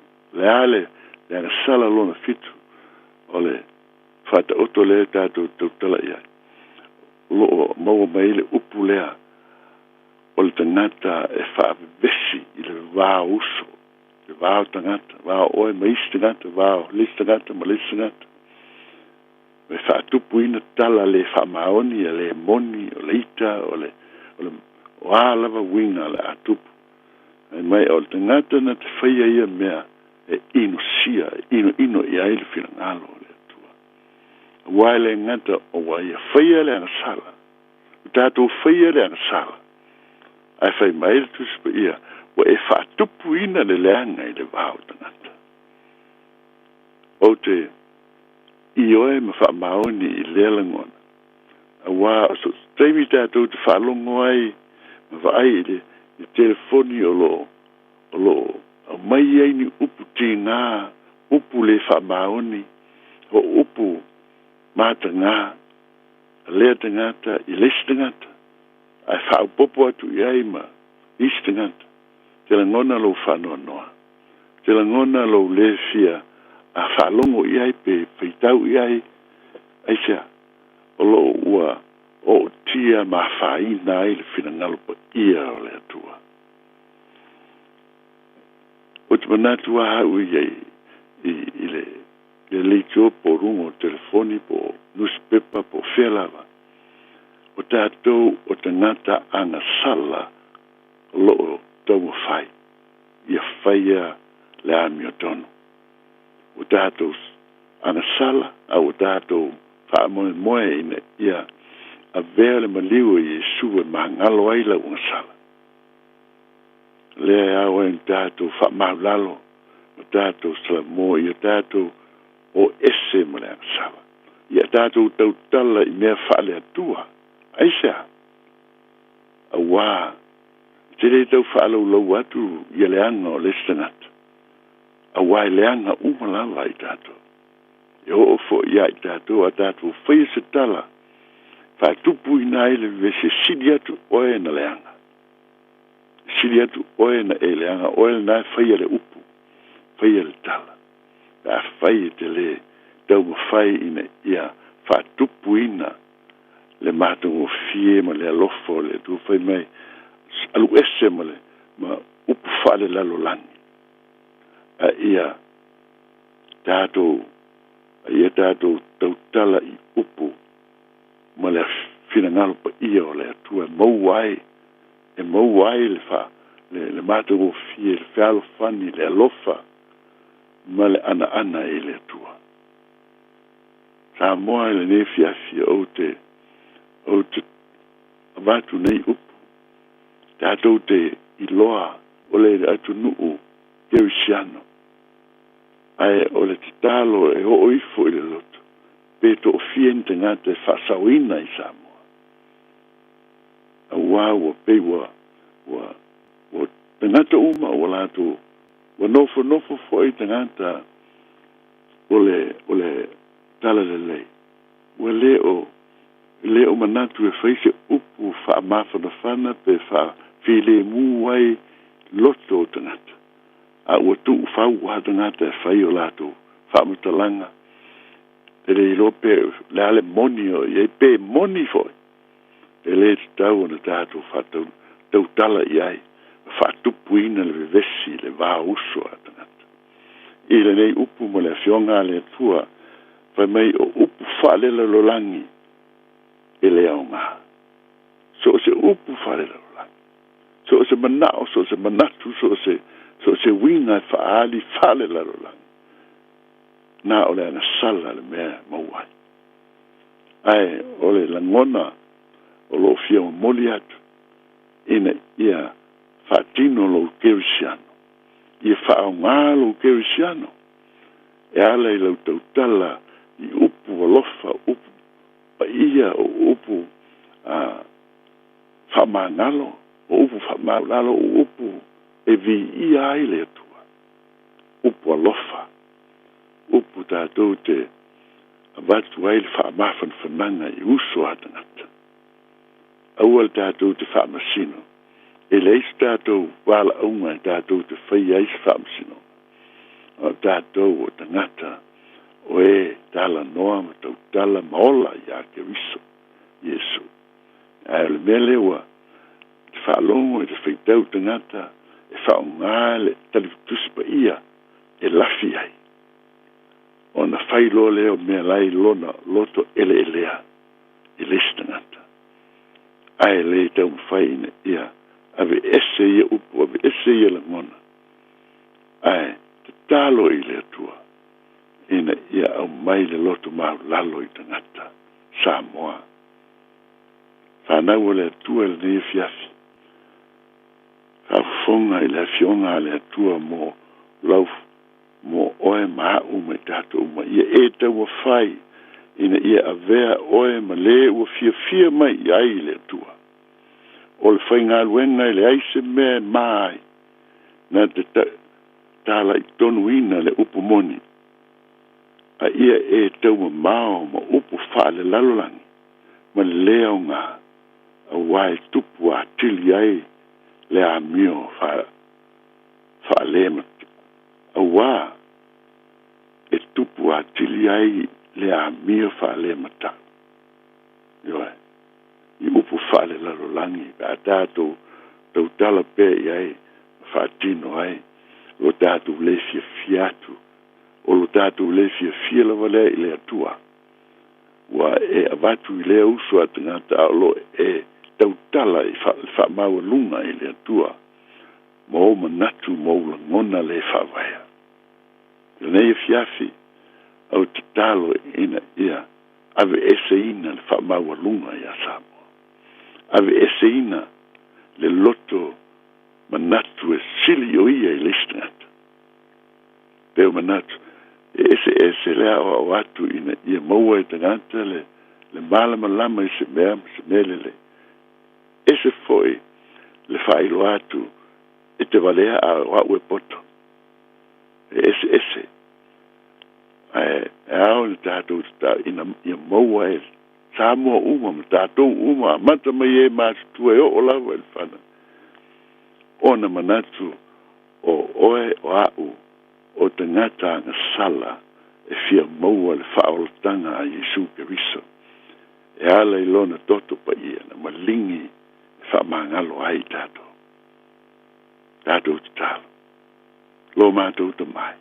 Whamangalo mai lo mātou watunu. Whamangalo mai Samoa. Iona whaai unga ma upu lo lato tau tala iai, ma whaonga iai, ma loto iai. O i mātou o le nuu anga sala. Ia vesa moa o le nuu o ni neva. E pei o na iai le nuu o ni neva i le tonu o le tuspa ia. Ina ia tala ina e iona. Avatu i ai le upu o le atua ma ia o lato no nofo le lefu ma ia tala. Ia lato salamo ma ia lato hola whamau lalo. Se te lai le atua ona le tau nuu leo o le malaya na tu e o i ani nema. Ina ua amata mai le tupu ni nema se i na tangata mwhanau. Wa lato sala mo le ansala. Ma to te talo le li. A wina mai le au angelu ina ia moa te tai o Samoa. A mata mai le ao le malo. o le pale mia, o le sui pale mia o le kapeneta o le ausfono atoa. Ai meise le tua tai tai o le kale sia keusiana. Ina ia o lato moa le ola loto maulalo. Le ola fato ese I luma o le atua. Ina oa lato le fia o lato le manatu I le atua. Malona alofa ia Samoa. Lato te talo whamone mole tama. Whamangalo mai si o mātou watuno. Whamangalo mai o mātou tangata. Whamangalo mai le li ia o mātou taitai. Whamangalo le li ia o mātou mātua. Whamangalo I mātou o tangata. A mio atua. Ai o loo. Ta mātou whaia ina pēr I meo le larolangi le nei. Ia mai lau upu pa ia mātou te tau te tala iai. Ina ia whalongo iai o whanau. Mātou uma oe o whanau fawina ia ke viso. Ma ia whamanuia ai lo mātou o tunu. Ma ia fo iai Samoa. I lona whātua tuanga moa. Ia vi ia ai pēr oe le tua nei masa uma. Ola mātou wola ia tu mau ia te oe te maa le mamalu ma le silisili ese. O mātou te talo I nei mea umalau te maa. E ala ia Yesu Keriso. Amene ma amene. Ia o le tātou o kalame le nao le nei fiafi. Haftai tele lau e le mafuta mai. Haftai le aua mai. Haftai lo finangalo I le atua. O ua tātou tu whatasi ai finangalo maloto. Tātou te talo mo si o tātou wa tunu. Ia meise foi. Tātou umai fafo. O loo a afia ia whaala. Ia sota ina ma upu whasau sili. Awe eseina ele swafo Yesu. Ala tātou toi whairoa ila nāma yaso mua. Tātou fia e alofa le atua ia Samoa. Soifua ma ia manuia le ne fiasi.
Manel le kanesia papa tonga ke sano Samoa mai Neolin.